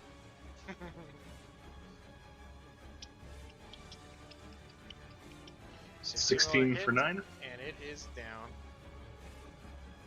Run over here. Bonus action unarmed. Go for it. Not advantage, but 18.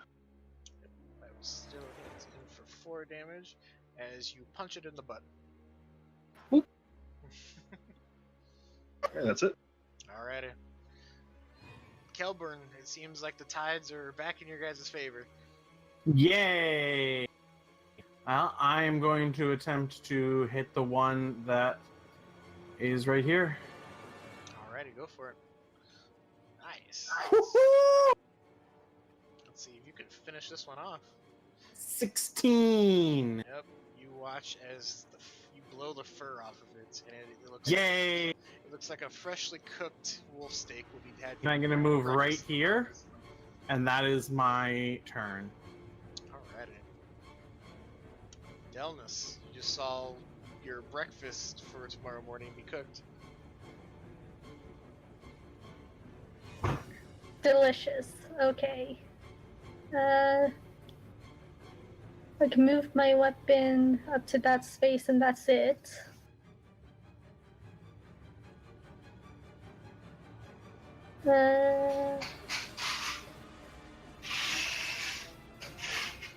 Okay, I'll move to that space. I'll attack this wolf. No, I'll go ahead cast this on Quinn. Nope, I can't because I used my bonus action to find it.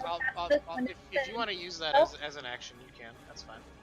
Oh, okay, cool. Then you get the 7. Alright, Quinn heals for 7. Quinn Yeah. thanks you. Yep. Alrighty. Gick. I will attack the one below me recklessly That'll hit. So it's for 8 and 5. Yep, it is dead. That's a Again, forget. once again, just like Beta. Alright, Sai's turn. He's gonna knock another arrow. He's gonna use his bonus action to. Oh, no, that's not Sai. He's gonna use his bonus action to empower the shot once again. And it will miss. I'm not good at controlling other people's characters. I mean, I almost got Quinn killed. This wolf, seeing as how it's the last one, is going to make a run for it. And unfortunately, since Gick is blind, he doesn't get the attack of opportunity. Like facing the wrong way, swinging the battle axe. So let's see, how far can it run? 40. So yeah, what you see as the wolf dashes as well, and it's like 80 feet. It's just gone.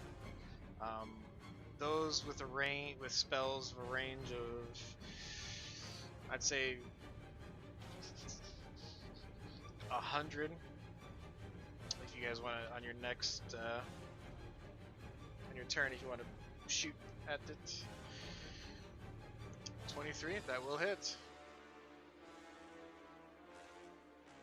For 8, alright, it is still up.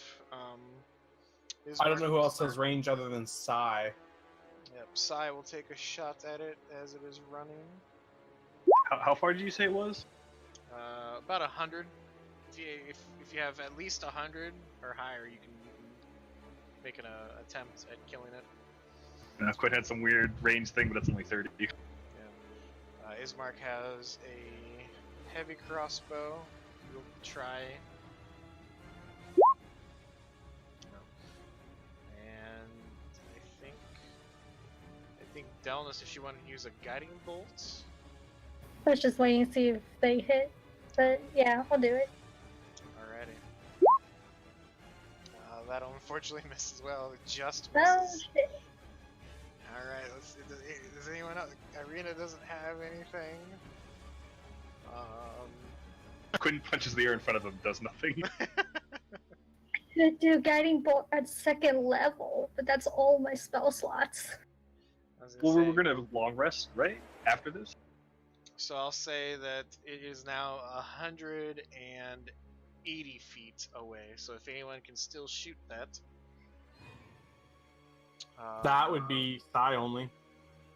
Yep. Sai will take. I think it's at disadvantage though, because it's farther than his longbow, right? Yep. Oh, he hits and he takes it out actually. Innocence.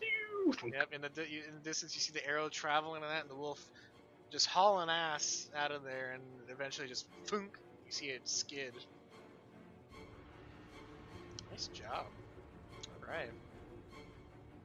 That is going to be it for our game tonight. You guys all proceed to head back inside and finish up your guys' long rest. And we will start fresh with full HP, full spell slots, and everything at the start of the day next week. Sweet. Woo! And we didn't even die. Yeah, not even close. Not even close. It was pretty close. I couldn't tell it was close. When Gick wakes up in the morning, he is no longer blind or deaf. Can he still not mount? you go ahead and try, and you are able to. Oh, thank God. It seems that the curse lingered about a day after, or at least like a long rest, past the guy's death. So him dying definitely helped, but the curse would have still lingers for a little bit. I can see. As Gick looks outside, he sees all of the wolf bodies that were laying around. Make an intelligence check for me real quick. Intelligence? Oh, man. Yep, man, you don't know how you got hit with an arrow, but there must be wolves with arrows and bows. It doesn't make sense, but these wolves shot arrows. It must have ate one. And then They're walked on me. learning. They're learning. Oh, God. They're evolving. Life finds a way. Yeah, Life finds a life way. finds a way. Alrighty.